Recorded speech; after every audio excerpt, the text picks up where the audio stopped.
अस्सलाम वालेकुम, good morning Kohinoor. मैं हूं आपकी होस्ट हीरम सफ्तर। खूबसूरत दिन का आगाज़ हो चुका है। उम्मीद करते हैं आप सबका ये दिन बहुत अच्छे से गुजरे। नाजरीन, लाहौर में आज फिर से बहुत ज़्यादा स्मोक है और सुबह जब मैं ऑफिस से आ रही थी तो मैंने देखा काफ़ी ज़्यादा कनाल पे भी स्मोक है। स्मोक से कैसे बचा जा सकता है? मास्क पहनिए, गैर ज़रूरी घरों से बाहर मत जाइए और स्पेशली अपने छोटे बच्चों को घरों से बाहर मत जाने दीजिए। नाजरीन, कहा जाता है लोगों पर 3 एहसान करो। अगर नफ़ा नहीं दे सकते तो नुकसान भी मत दो, अगर खुश नहीं कर सकते तो गमज़दा भी ना करें, और अगर तारीफ़ नहीं कर सकते तो बुराई भी मत करो। लेकिन बदकिस्मती से हम तीनों चीज़ें करते हैं। हम बात तो करते हैं इस बारे में कि हमें ये नहीं करना चाहिए, लेकिन हम इस पर अमल नहीं करते। क्यों नहीं करते? इसकी भी बहुत सी वजूहात है। जो हमें पसंद होते हैं हम उनकी तारीफ़ करते हैं, जो हमें पसंद नहीं होते बेशक वो जितना भी अच्छा काम कर रहे हों लेकिन हम तारीफ़ नहीं करते। जिसे कह सकते हैं कि अगर हम डिफरेंट फील्ड में हैं और हम अपने ऑफिस में होते हैं, हम अपने जूनियर को अप्रिशिएट नहीं करते। समटाइम ऐसा भी होता है कि अगर सीनियर अप्रिशिएट कर रहा होता है तो हम उसे फॉर ग्रांटेड लेना शुरू कर देते हैं। ये बहुत से मसाइल हैं छोटे छोटे जो आपकी ज़िंदगी में खुशी को कम कर देते हैं। ख़त्म तो नहीं करते लेकिन कम कर देते हैं। इस बारे में भी आज हम बात करेंगे, क्यों है ऐसा। इसके अलावा हम बात करेंगे करियर काउंसलिंग के बारे में कि क्यों हमारे बच्चों को ये नहीं पता चलता कि जो हम पढ़ रहे हैं वो क्यों पढ़ रहे हैं और इसके बाद हमारा फ्यूचर क्या है, क्यों हम कंफ्यूज हैं। और इसके अलावा हम बात करेंगे फैशन के बारे में। फैशन क्या है, मॉडल कौन होता है, कैसा मॉडल बन सकते हैं, मॉडल की क्या कोई खूबियां होती हैं, मॉडल की ग्रूमिंग कितनी ज़रूरी होती है, इस बारे में भी हम बात करेंगे। और जो एक मॉडल को तैयार कर रहे होते हैं, उसकी ग्रूमिंग कर रहे होते हैं, वो कितनी मेहनत करते हैं उस मॉडल पे, और क्या मॉडलिंग आसान काम है, क्या तस्वीर बनवाने का नाम मॉडलिंग है, इस बारे में भी आज हम बात करेंगे। इसके अलावा हम बात करेंगे सिंगिंग के बारे में कि क्यों हमारे आज के सिंगर क्लासिकल म्यूज़िक नहीं सीखते, या उन्हें ये लगता है कि गॉड गिफ्टेड आवाज़ है, सीखने की ज़रूरत नहीं। जबकि इसमें कोई शक नहीं है कि अल्लाह ताला की तरफ से आपको खूबसूरत आवाज़ दी जाती है, लेकिन उसकी ग्रूमिंग भी ज़रूरी होती है, उस सिंगर की भी ग्रूमिंग ज़रूरी होती है और उसे पॉलिश करने की भी ज़रूरत होती है। इस बारे में भी आज हम बात करेंगे। सबसे पहले मैं इंट्रोड्यूस करवाना चाहूँगी अपने बड़े प्यारे मेहमान का, जो करियर कोच भी है, ब्रांडिंग कोच भी है। मैं वेलकम करती हूँ मोहम्मद राशिद का। Thank you so much for coming. कैसे हैं आप? मैं अल्हम्दुलिल्लाह ठीक ठाक। बहुत अच्छा लगा आपको अपने शो में देख के। और मेरे बड़े प्यारे मेहमान हैं जी, कराची से लाहौर आ चुके हैं। पहले तो हम उनको वेलकम करते हैं कि वो लाहौर आ चुके हैं और अपना काम कर रहे हैं। क्रिएटिव हेड हैं जी मॉडलिंग और इमेज मैनेजमेंट के, और अपना एक फैशन स्टूडियो भी चला रहे हैं। मैं वेलकम करती हूँ अंस अली का। Thank you so much for coming अंस। कैसे हैं आप? अल्हम्दुलिल्लाह, आप कैसी हैं? ठीक है अल्हम्दुलिल्लाह, मैं बिल्कुल ठीक हूँ। बहुत अच्छा लग रहा है आपको भी अपने शो में देख के। और जी मेरे साथ हैं हमारे बड़े प्यारे सिंगर हैं अमीन राजा। थैंक यू सो मच अमीन, कैसे हैं आप? अल्लाह का शुक्र, फर्स्ट क्लास। आप सुनाइए, हम ठीक हैं? अल्हम्दुलिल्लाह जी। आज मेरे शो में सारे मर्द हजरात हैं। मॉर्निंग शो है, ऐसा नहीं होता कि सिर्फ ख़वातीन का शो होता है, मर्द हजरात भी हो सकते हैं जी। गुफ्तगू का आगाज़ करते हैं। करियर काउंसलिंग क्या होती है और कब करनी चाहिए बच्चों की? क्या जब यूनिवर्सिटी में एडमिशन लेते हैं तब हमें सोचना चाहिए कि हमें क्या पढ़ना चाहिए, उससे पहले आपको पता होना चाहिए कि आप क्या कर रहे हैं? देखिए, मैं यहाँ पे ये जो कॉन्सेप्ट है करियर काउंसलिंग का, पहले इसको क्लियर करूँ। लोग ये समझते हैं कि शायद ये चीज़ जानना कि बच्चे को कौन से सब्जेक्ट पढ़ने हैं यही सिर्फ करियर काउंसलिंग है। करियर क्या है? This is your whole life. आपको अपनी सारी लाइफ के बारे में इसमें प्लानिंग करनी होती है कि आपको क्या पढ़ना है, कहाँ पे पढ़ना है, क्यों पढ़ना है, उसके बाद जॉब करनी है या बिजनेस करना है, क्यों करना है, कैसे करना है, जॉब करनी है तो कौन सी करनी है। देन उसके बाद आपको ये भी उसमें डिफाइन करना पड़ता है प्रॉपर अपनी करियर काउंसलिंग में कि आपकी मैरिटल लाइफ कब स्टार्ट हो रही है, किस तरह से अगर उसमें इश्यूज आते हैं तो कैसे आप उसको डील करोगे, ऑफिस लाइफ में इश्यूज आते हैं वो कैसे डील करोगे। ये जो एक स्पेसिफिक पोर्शन है कि हमने पढ़ना क्या है, basically this is subject facilitation. ठीक है, जिसको हम मिक्सअप कर देते हैं करियर काउंसलिंग के साथ। ठीक है, सो ये एक बेसिक कॉन्सेप्ट है। तो राशिद, ये कब करना चाहिए, किस एज में करना चाहिए? देखिए, हम लोग ना एक मिसकंसेप्शन ये भी है कि हम कहते हैं कि बच्चा ही डिसाइड करे कि उसको क्या पढ़ना है, हालांकि ऐसा नहीं होता। लेकिन हमारे यहाँ तो पेरेंट्स डिसाइड करते हैं ना कि आपको डॉक्टर बनना है। आप देखिए ना, एक बच्चा जिसकी एज ही मुश्किल से 10-12 साल है, वो कैसे डिसाइड करेगा कि उसके लिए बेस्ट ऑप्शन कौन सी है। सो पेरेंट्स को फैसिलिटेट करना चाहिए बच्चे को डिसीजन मेकिंग में। ठीक है, सिर्फ टोटली बच्चे पे डाल देना ये भी एक गलत जो है वो इशू है। सो पेरेंट्स को चाहिए कि वो बच्चे को फैसिलिटेट करें कि उसकी बेस्ट चॉइस क्या है, वो कौन सी फील्ड में अच्छा रहेगा, वो कौन सी चॉइसेस को अपनी लाइफ में ऐड करेगा तो उसके बेटर रिजल्ट्स आएंगे। सो इसमें अगर आप एक लाइफ की बात करें कि कौन सी एज में इसका होना चाहिए, तो ये शुरू से पेरेंट्स को बच्चे का रुझान बनाना अच्छा चाहिए। राशिद, मैं आपसे एक सवाल करना चाहती हूँ, क्योंकि आप देखते हैं हमारे यहाँ इतने ज़्यादा मोटिवेशनल स्पीकर है, लाइफ कोच है, करियर काउंसलर है, जो आपको बता रहे होते कि आपको क्या करना है। आपने अपने करियर काउंसलिंग किसने आपकी की और कब आपने स्टार्ट की? आपने जब आप देखिए, मैं तकरीबन कोई 2013 से इस फील्ड में हूँ, ठीक है। और इसमें अगर मैं कहूँ कि किसी ने आके मुझे बताया तो ये शायद सही नहीं होगा। धक्के खाने के बाद, डिफरेंट ऑप्शंस को ट्राई करने के बाद, ठीक है, और उसके बाद काफ़ी सोच विचार के बाद पता चला कि यार दिस इज़ माई फील्ड। यहाँ पे मैं अपने टैलेंट को अच्छे से एक्सप्रेस कर सकता हूँ, ठीक है। यहाँ पे मैं अपनी सारी की सारी एनर्जीज को बहुत अच्छे से यूटिलाइज कर सकता हूँ। सो इस तरह से different, you can say hit and trial method. उसके बाद पता चला कि दिस इज़ माई फील्ड, मुझे इधर आना है और यहाँ पे मैं काम कर सकता हूँ, ठीक है। और इसको चूज़ करने के लिए देखिए, करियर कोई भी है ना जिसको आप चूज़ करना चाह रहे हैं, कोई भी प्रोफेशन चूज़ करना चाह रहे हैं, उसके लिए 2-3 चीज़ें होती हैं, वो आप देखें। अगर आपको वो फुलफिल होती हुई नज़र आ रही हैं, देन गो फॉर दैट, और अगर नहीं तो बैक स्टेप ले लें और अपने बेस्ट करियर की तरफ जाएं। ठीक हो गया। बच्चे और पेरेंट्स के दरमियान में ऐसी दोस्ती कब कैसे करवाई जाए कि वो डिसीजन ले सकें जिसमें बच्चा भी खुश हो और पेरेंट्स भी खुश हो उसके करियर को लेके? ठीक है, देखिए जो बच्चे की एज होती है ना 1 ईयर से लेकर 10 ईयर्स तक, आप उसमें बच्चे को थोड़ा सा खींच के रखें। इन द सेंस ये हमारे मजहबी हवाले से भी है कि आप थोड़ा सा 7 ईयर तक बिल्कुल ठीक है, आप उसको थोड़ा सा खींच के रखें, क्योंकि आपने उसको सिखाना है, ठीक है। देन उसके बाद जो 11 ईयर्स से 20 ईयर्स का टाइम है, आप थोड़ा सा उसके साथ कंफर्ट जोन में आ जाएं, कंफर्ट लेवल पे आ जाएं दोस्ती के, क्योंकि बच्चा बड़ा हो रहा होता है। अगर आप उसके साथ दोस्ती नहीं करेंगे तो कोई और करेगा, फिर वो उसी की आदत अपनाएगा, उसी की बात सुनेगा, उसी के साथ चलेगा, ठीक है। सो ये जो टाइम है, इसमें बच्चे के साथ थोड़ा सा कंफर्ट जोन में आए, उसकी सुने, उसको सुनाएं, और जब बच्चा 21 ईयर्स से ऑनवर्ड हो जाए, देन उसके एक प्रॉपर दोस्त बन जाए। क्यों? अब उसकी प्रोफेशनल लाइफ भी स्टार्ट हो रही है, मैरिटल लाइफ भी स्टार्ट हो रही है, फैमिली लाइफ है, ये सारी चीजें हैं जिसको उसने आगे जिंदगी में डील करना है। सो अगर आप उसके दोस्त रहेंगे तो देन आप अपनी लाइफ के एक्सपीरियंसेस उसको सिखा सकेंगे। अदरवाइज देखिए, हमारे यहाँ पे हम जनरेशन गैप की तो बहुत ज्यादा बात करते हैं, लेकिन पेरेंट्स का और बच्चों का गैप भी बहुत ज्यादा है। बच्चे अपने पेरेंट्स को बता ही नहीं पाते कि हम किस चीज को फेस कर रहे हैं, या पेरेंट्स सुनना भी नहीं चाहते क्योंकि उन्हें लगता है कि उनका अपना एक्सपीरियंस है, और बच्चों को लगता है कि जो हमारे पेरेंट्स हैं उन्हें ज़्यादा नहीं पता, क्योंकि आज का जो ज़माना है वो चेंज हो चुका है। तो ये दोनों तरफ से चीज़ें आ रही होती है। अंत से बात करेंगे। अंत मैंने स्टार्ट में बात की थी कि तारीफ नहीं कर सकते तो बुराई भी मत करें।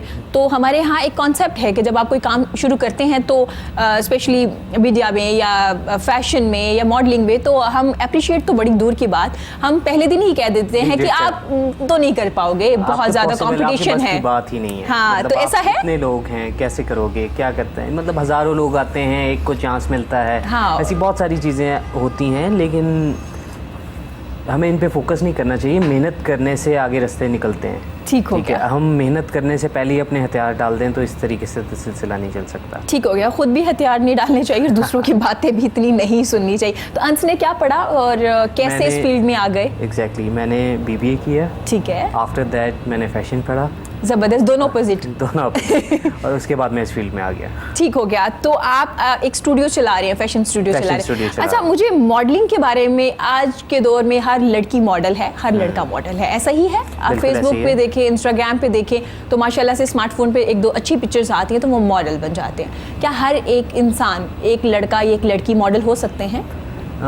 अब दरअसल सिलसिला बहुत चेंज हो गया है, माहौल बहुत बदल गया है। अब मॉडलिंग में पहले 2-3 किस्में होती थी, जिसमें कमर्शियल मॉडल्स होते थे और फैशन मॉडल्स होते थे। बेसिकली ये 2 फॉर्म्स चलती थी जिनके ऊपर पूरी मॉडलिंग फील्ड चल रही होती थी। अब तो हमारे पास इंस्टाग्राम मॉडल्स हैं, अब हमारे पास टिकटॉक मॉडल्स हैं। वो सिलसिला चलता जा रहा है। लेकिन मैं अभी भी स्टिक रहूँगा कमर्शियल और फैशन के ऊपर। तो फैशन और कमर्शियल में हर कोई मॉडल नहीं बन सकता। नहीं, फैशन के अंदर अपनी लिमिटेशंस हैं, कमर्शियल के अंदर अपनी लिमिटेशंस हैं। जब आप उनको मीट करते हैं उसके बाद आपकी ग्रूमिंग स्टार्ट होती है। ठीक हो गया। तो आप मुझे थोड़ा सा बताएंगे कमर्शियल मॉडल के बारे में और फैशन मॉडल के बारे में, कैसे वो थोड़ा डिफरेंट है? अगर हम एक फीमेल मॉडल की बात करें तो फैशन फीमेल मॉडल की आइडियल हाइट होनी चाहिए 5 फीट 8 इंच। अच्छा, ठीक हो गया। इससे हम अपने क्राइटेरिया को देखते हुए कर रहे हैं, जो हमारा जोन है एशिया के अंदर, तो उसे बेशक हम उसको फॉलो नहीं कर रहे, वो एक अलग बात है। 5'3" की भी मॉडल्स हैं हमारे पास। 5'3" की भी मॉडल है। तो 5'8" जो है एक आइडियल हाइट है। ठीक तो जब आपकी हाइट हो गई देन फिर आपका फिजिक काउंट होती है कि आपकी फिजिक कैसी है जी, फिर आपके एक्सप्रेशंस काउंट होते हैं, फिर आपका कॉन्फिडेंस काउंट होता है, ठीक है। देन फिर ये सारी चीज़ें आपकी ग्रूमिंग के साथ मिक्स होके तो आपकी एक पर्सनैलिटी निकालते ठीक हैं। और एक बेस्ट मॉडल वही मॉडल बेसिकली हमारे लिए एक मैनिकन है, ठीक है।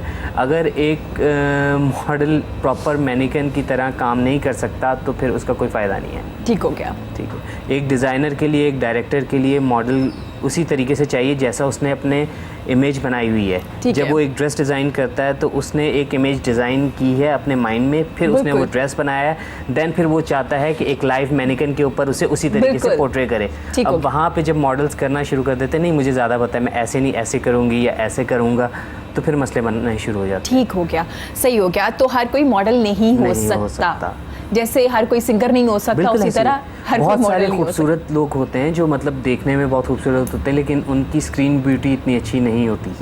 जब वो कैमरे में पिक्चर आती है और वो बहुत अजीब सी आ रही जाती है। हाँ। और अक्सर बहुत डार्क कॉम्प्लेक्शन के लोग होते हैं लेकिन उनकी पिक्चर्स बहुत अच्छी आती जिसे हैं। हम कहते हैं फोटोजेनिक, आप बड़े फोटोजेनिक फोटोजेनिक है। और अक्सर मॉडल इसलिए भी बन जाती हैं मॉडल क्योंकि उन्हें सब फ्रेंड्स कह रहे होते हैं आपकी तस्वीरें बहुत अच्छी आ बहुत रही अच्छी हैं, आती हैं। आप मॉडल बन जाइए। सिंगिंग, जैसे सिंगर हर कोई नहीं हो सकता, तो मैं आपसे पूछना चाहूंगी अमीन राजा, कब से सिंगिंग कर रहे हैं आप?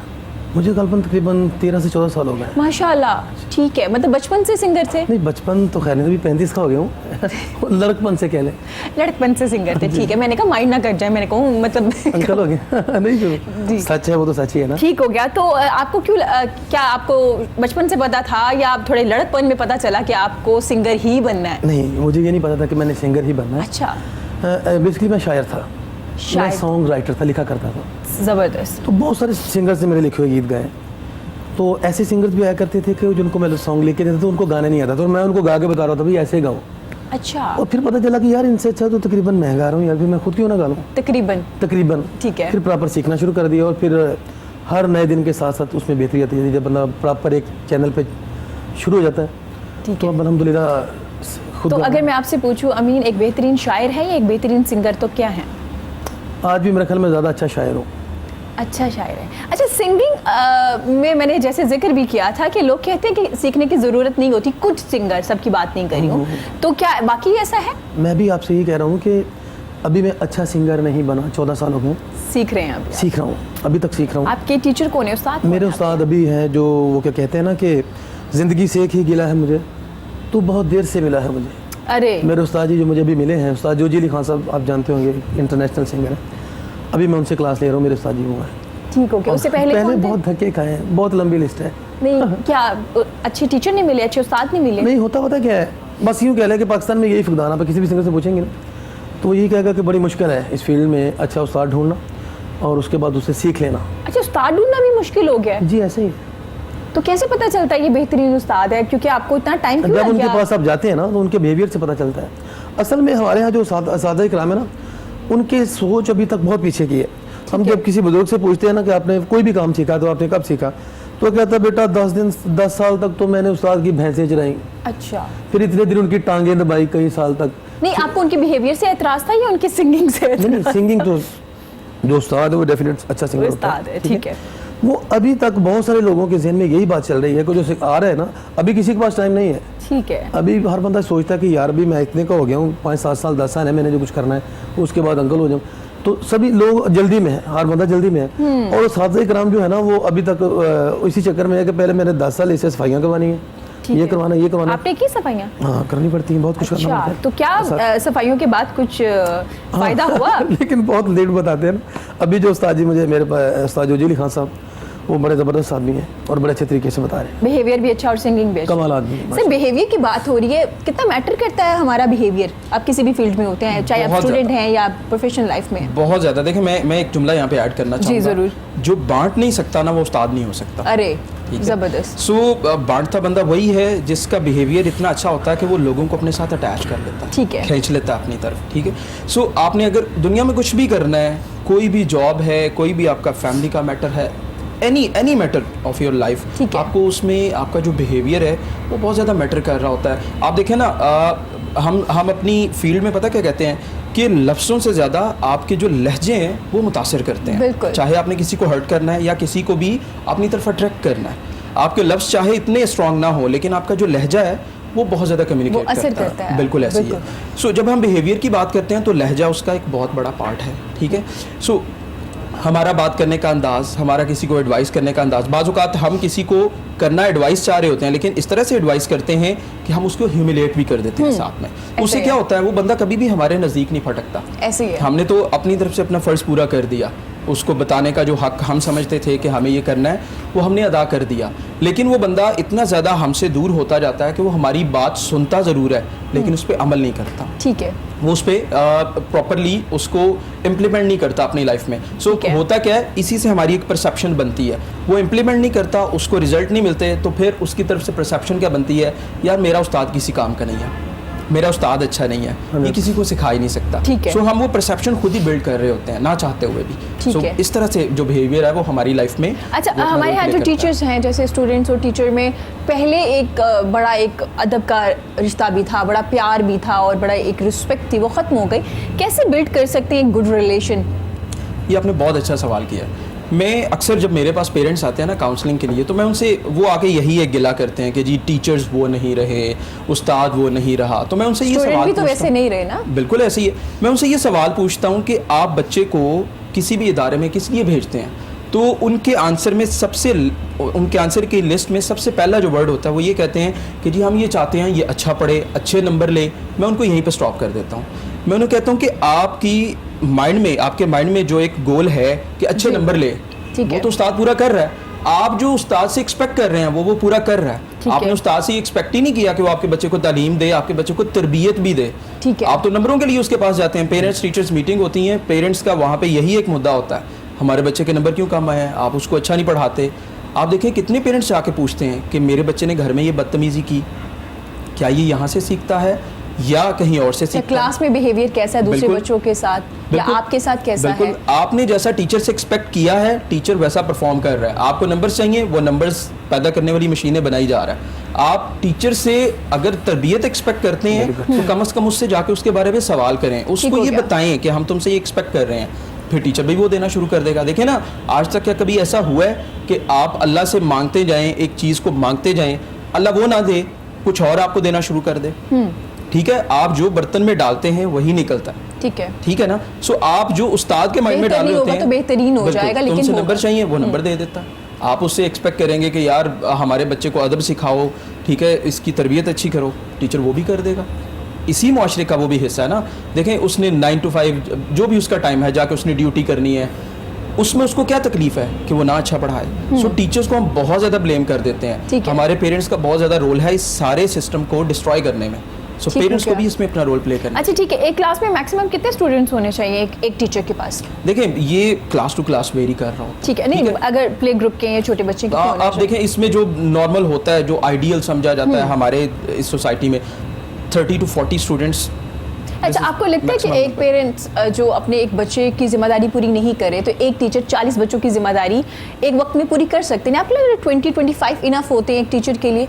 बिल्कुल, ये भी एक बहुत बड़ा पॉइंट है। ठीक है, आप कैसे टाइम दे सकते हैं सब बच्चों को? देखिए, उसमें होता पता क्या, जो करिकुलम बनाया जाता है ना, वो फिर इसी तरह बनाया जाता है। उसको बनाते हुए ये चीज़ें माइंड में रखी जाती हैं कि बच्चों को किस तरह हमने एक ही करिकुलम पे साथ लेके चलना। ठीक है, एक ही देखें उनका डेली बेसिस पे एक ही उनका लेसन होता है, एक ही तरह का उनको होमवर्क दिया जाता है, एक ही तरह का क्लास वर्क दिया जाता है। क्यों दिया जाता है? कि टीचर इन सारी चीज़ों को मैनेज कर सके प्रॉपरली। ठीक है, so this is the way teacher कुछ अपना रोल प्ले करने की कोशिश करता है। दूसरे नंबर पे देखें, हमारे यहाँ पे जो तालीमी इदारे हैं वो भी पैसा ज़्यादा कमाते हैं और पैसा बचाने के चक्कर में भी रहते हैं। ठीक है, अब देखें, एक टीचर से क्लास नहीं संभाली जा रही तो वो ये नहीं सहमत करते कि हम इसको एक असिस्टेंट भी दे दें कि ये असिस्टेंट के साथ असिस्ट करे, कोई क्लास वर्क चेक करना है, होमवर्क चेक करना है, तो वो असिस्ट करके इसको हेल्प आउट कर दे और काम प्रॉपरली हो सके। So as a whole society को एज अ होल ये सोचना पड़ेगा और इस चीज़ की तरफ जाना पड़ेगा अल्टीमेटली कि यार सबको मिलके कोशिश करनी पड़ेगी। सिर्फ उस्ताद पे ब्लेम कर देना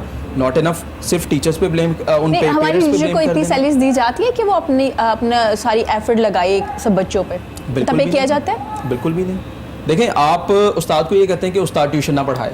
देखें, आप एक उस्ताद को सुबह 8 बजे बुला लेते हैं, दोपहर को आप उसको 1-2 बजे वापस भेजते हैं, फिर उसको घर से करने के लिए भी कोई काम दे देते हैं। ठीक है, आप उसके अगेंस्ट उसको कितना पे कर रहे हैं? 12,000, 14,000, 20,000, मैक्सिमम 20, ठीक है। अब आप ये देखें कि इस 20 में उसने अपना आना जाना मेंटेन करना है, वहाँ पे कोई कुछ In fact, खाना सारे पीना, काम करने हैं बिल्कुल ना सारा उसमें। कुछ, तो वो क्यों ट्यूशन नहीं पढ़ाएगा? आपने, आपके सिस्टम ने उसको मजबूर किया हुआ है कि भाई अगर तुमने अपने लाइफस्टाइल को मेंटेन करना है, उसके लिए तुम्हें पैसों की ज़रूरत है। अब जब उसको पैसों की ज़रूरत है, ऑब्वियसली वो जो भी उसके पास स्किल है वो उसी को यूटिलाइज करेगा ना, जी स्कूल में पढ़ाएगा, घर में ट्यूशन से पढ़ाएगा। ठीक है। हम नंबर गेम्स के बारे में भी बात करेंगे कि नंबर गेम्स है क्या और क्यों आजकल हम कॉन्शियस हो गए। एक ग्रेड के बारे में आप बात करते हैं अंश से। अंश बताइएगा, आपने फैशन पढ़ा, आप कुछ कहना चाहें? मैं कुछ कहना चाहता जरूर हूँ। जरूर। Basically, आपकी जो डिस्कशन थी, अच्छा, टीचर्स का रोल मॉडल बनना भी बहुत ज़रूरी है। बहुत ज़रूरी है। हम कह रहे हैं कि स्टूडेंट टीचर्स को फॉलो करें या उनकी माने या अदब करें, तो टीचर का रोल मॉडल बनना भी बहुत ज़रूरी है। जब टीचर क्लास में आते हैं, उनका सिर्फ यही वो होता है कि किसी तरीके से 1 घंटा पूरा है, हमारा टाइम पूरा, हाँ, और हम बिल्कुल। जान छुड़ा के और चले ऐसा जाएं। है, और दोनों ऐसा तरफ से होता है, दोनों तरफ से ठीक है प्रॉब्लम। सारे टीचर्स एक जैसे नहीं होते। अगर मैं बोलूँ कि सबको एक साथ नहीं है, 5 उंगलियाँ एक जैसी नहीं होती, बिल्कुल। लेकिन ज़्यादातर हमारे मास्टर में अभी इसी किस्म के टीचर हैं जो डांट के, डरा के कहते हैं बस किसी तरीके से डिसिप्लिन रहे, मेरे ऊपर कोई बात ना आए, किसी तरीके से टाइम टाइम पूरा कटता हो रहे। जाए। मेरी और सिस्टम का भी एक इशू है कि हमें जो डिसिप्लिन सिखाना है। अब कुछ टाइम पहले मैं एक आर्टिकल पढ़ रहा था, मुझे एग्जैक्ट फिगर्स याद नहीं है। जी। जापान में स्कूलिंग किस तरीके से स्टार्ट होती है कि जब बिल्कुल। जापान में बच्चों को एडमिशन करवाते हैं, जहाँ हमारे प्ले ग्रुप्स हैं, वहाँ पे ये 2-3 साल का जो उनका टेन्योर होता है, उसमें उन्हें सिर्फ ये चीज़ें सिखाई जाती हैं कि हाथ कैसे धोने हैं, बिल्कुल ऐसे ही है। बैठना कैसे Manners, है, बैठना। सलाम books नहीं दी कैसे है जाती, करना exactly। है। कोई बुक नहीं होती, कुछ नहीं होता। उन्हें मैनर सिखाए जाते हैं, उन्हें डिसिप्लिन सिखाए जाते हैं, उन्हें साफ़ सफाई अपनी और अपने माहौल की ये वो सिखाई सारी जाती है। चीजें हैं जो इस्लाम हमें बताते हैं कि और इस्लाम। देन फिर जब उनकी बेस ही हम इन चीज़ों से बनाते हैं, देन फिर वो स्टडी की तरफ जाते हैं। देन उन्हें पता है कि डिसिप्लिन किस तरीके से, किस बंदे की क्या इज्जत है और किस तरीके से उसको फॉलो करना है। जी। यहाँ पे हमारे बच्चों को पता ही नहीं है, पहले जाते हैं प्ले ग्रुप के अंदर, वहाँ पे खेलते रहते हैं, पता ही नहीं होता ये टीचर है बिल्कुल। कौन नहीं है, काम वाली है, मतलब मेड है, क्या है, कुछ बिल्कुल। पता नहीं होता। उसके बाद अचानक से वो टीचर बन जाती है। जब वो सख्ती करती है तो वो बुरे लगने लग जाते हैं। फिर उन्होंने रोल मॉडल कैसे बनाए? बिल्कुल जी बिल्कुल, ये दोनों देखिए, तरफ से है जी। बिल्कुल। इसमें मैं एक पॉइंट ऐड करना चाहूँगा, बहुत अच्छा पॉइंट जो है वर्नस ने यहाँ पे डिस्कस किया है। देखिए अब यहीं पे वो जो मैं पॉइंट कह रहा हूँ कि पेरेंट्स जो एक्सपेक्ट कर रहे हैं वही उनको मिलेगा। अगर जापान के लोग हैं वो एक्सपेक्ट कर रहे हैं कि यार हमारे बच्चों को पहले मैनर्स सीखने चाहिए, इनको उठना बैठने का पता हो। नहीं तो क्या वो जिम्मेदारी टीचर पे ही है? नहीं, दोनों देखें, पे आ जाएगी ना? दोनों पे आएगी। लेकिन वो जो एक स्कूल का एनवायरनमेंट होता है ना, वो बहुत ही यू कैन से एक बहुत ही ज़्यादा प्लान्ड होता है, उसमें वो फोकस्ड होता है जी। ठीक है। सो यहाँ पे क्या है, आप एक प्ले ग्रुप के बच्चे को या फर्स्ट ग्रेड के, सेकंड ग्रेड के बच्चे को 1 या 2 दिन थोड़ा सा मैनर सिखा के देखें, उसकी बुक्स को साइड पे करके, ठीक है। तीसरे दिन पेरेंट्स आ जाएंगे, आप पढ़ा नहीं रहे हमारे बच्चे को, बिल्कुल, वो पीछे ठीक है रह ना? गया। वो उसके नंबर्स कैसे आएंगे, उसको तो ABC में ये नहीं आता, उसको फलानी चीज़ नहीं आती। सो पेरेंट्स जब ये इश्यूज लेके आते हैं तो टीचर को मजबूरन करना पड़ता है। दूसरी चीज़ जो अनस ने बात की, देखिए एक और डिलेमा है हमारी सोसाइटी में, जिसको कुछ नहीं करने को मिलता, वो या तो टीचर बन जाता है या मोटिवेशनल स्पीकर बन जाता है। ठीक है, शुक्र है, मैं कहना चाह रही थी मोटिवेशनल स्पीकर, ठीक है, मैं तो भी वही कहने का आपसे बात करूं, या वो टीचर बन जाता है या वो मोटिवेशनल स्पीकर बन जाता है। टीचर बाय चॉइस हमारे मुआशरे में बहुत कम है।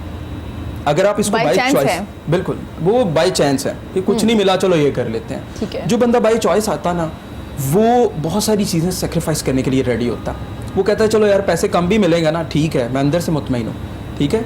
वो अगर कहता है कि यार अगर मुझे टाइम थोड़ा ज़्यादा भी देना पड़ेगा ना, इट्स ओके, मैं अंदर से मुतमईन हूँ। वो अगर कहता है ना कि यार मुझे थोड़ी थकावट हो जाती है, उसके माइंड में कहीं ये भी चल रहा होता है कि यार इसका अजर अल्लाह से मिलना है, ठीक है, इसके अगेंस्ट मुझे ढेर सारी दुआएं भी तो मिलनी है ना।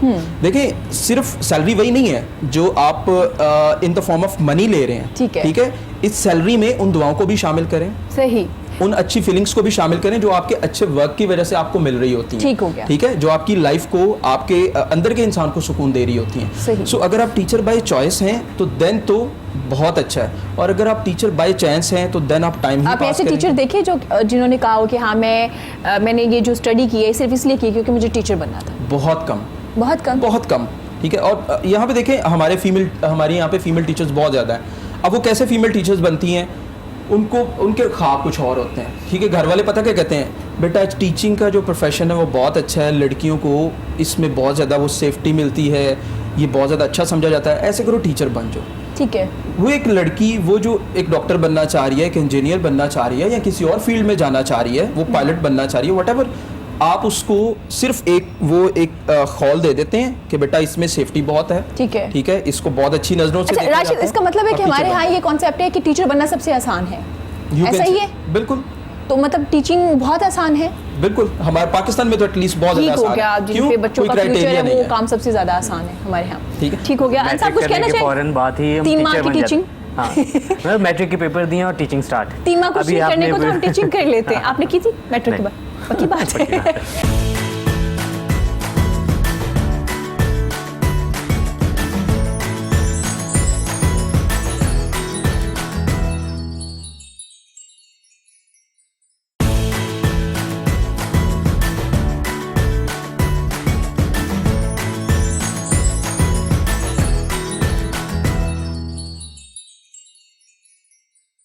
कहना चाहेंगे टीचिंग के बारे में, टीचिंग उस्ताद के बारे में? अपने टीचिंग जो मेरा शुभ है उसी की बात कर रहा था जी जी, कि जैसे भी सर जी कह रहे थे ना कि पढ़े लिखे टीचर्स हैं जो, उनका ये हाल है कि कुछ तो उनके हाथ बांधे हुए पेरेंट्स ठीक है।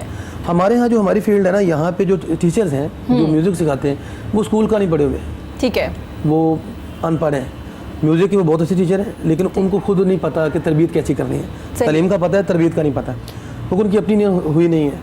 तो वो क्या करते हैं कि वो इसी चक्कर में है कि पहले मैं इसको अच्छी तरह ना यूज़ कर लूँ, उसके बाद और शागिर्द जो होता है वो बेचारा भाग जाता है फिर, ठीक है। और इस तरह कई साल ज़ाया हो जाते हैं और कई लोगों का टैलेंट भी ज़ाया हो जाता है ऐसा ही इसी है। तो गोद में।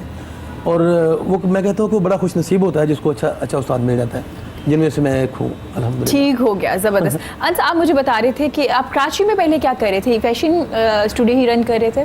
बिल्कुल, कराची में मैंने स्टार्ट किया था कोऑर्डिनेशन से, कमर्शियल कोऑर्डिनेशन करता था। उसके बाद मैंने एक कंपनी को ज्वाइन किया था एज अ टैलेंट मैनेजर।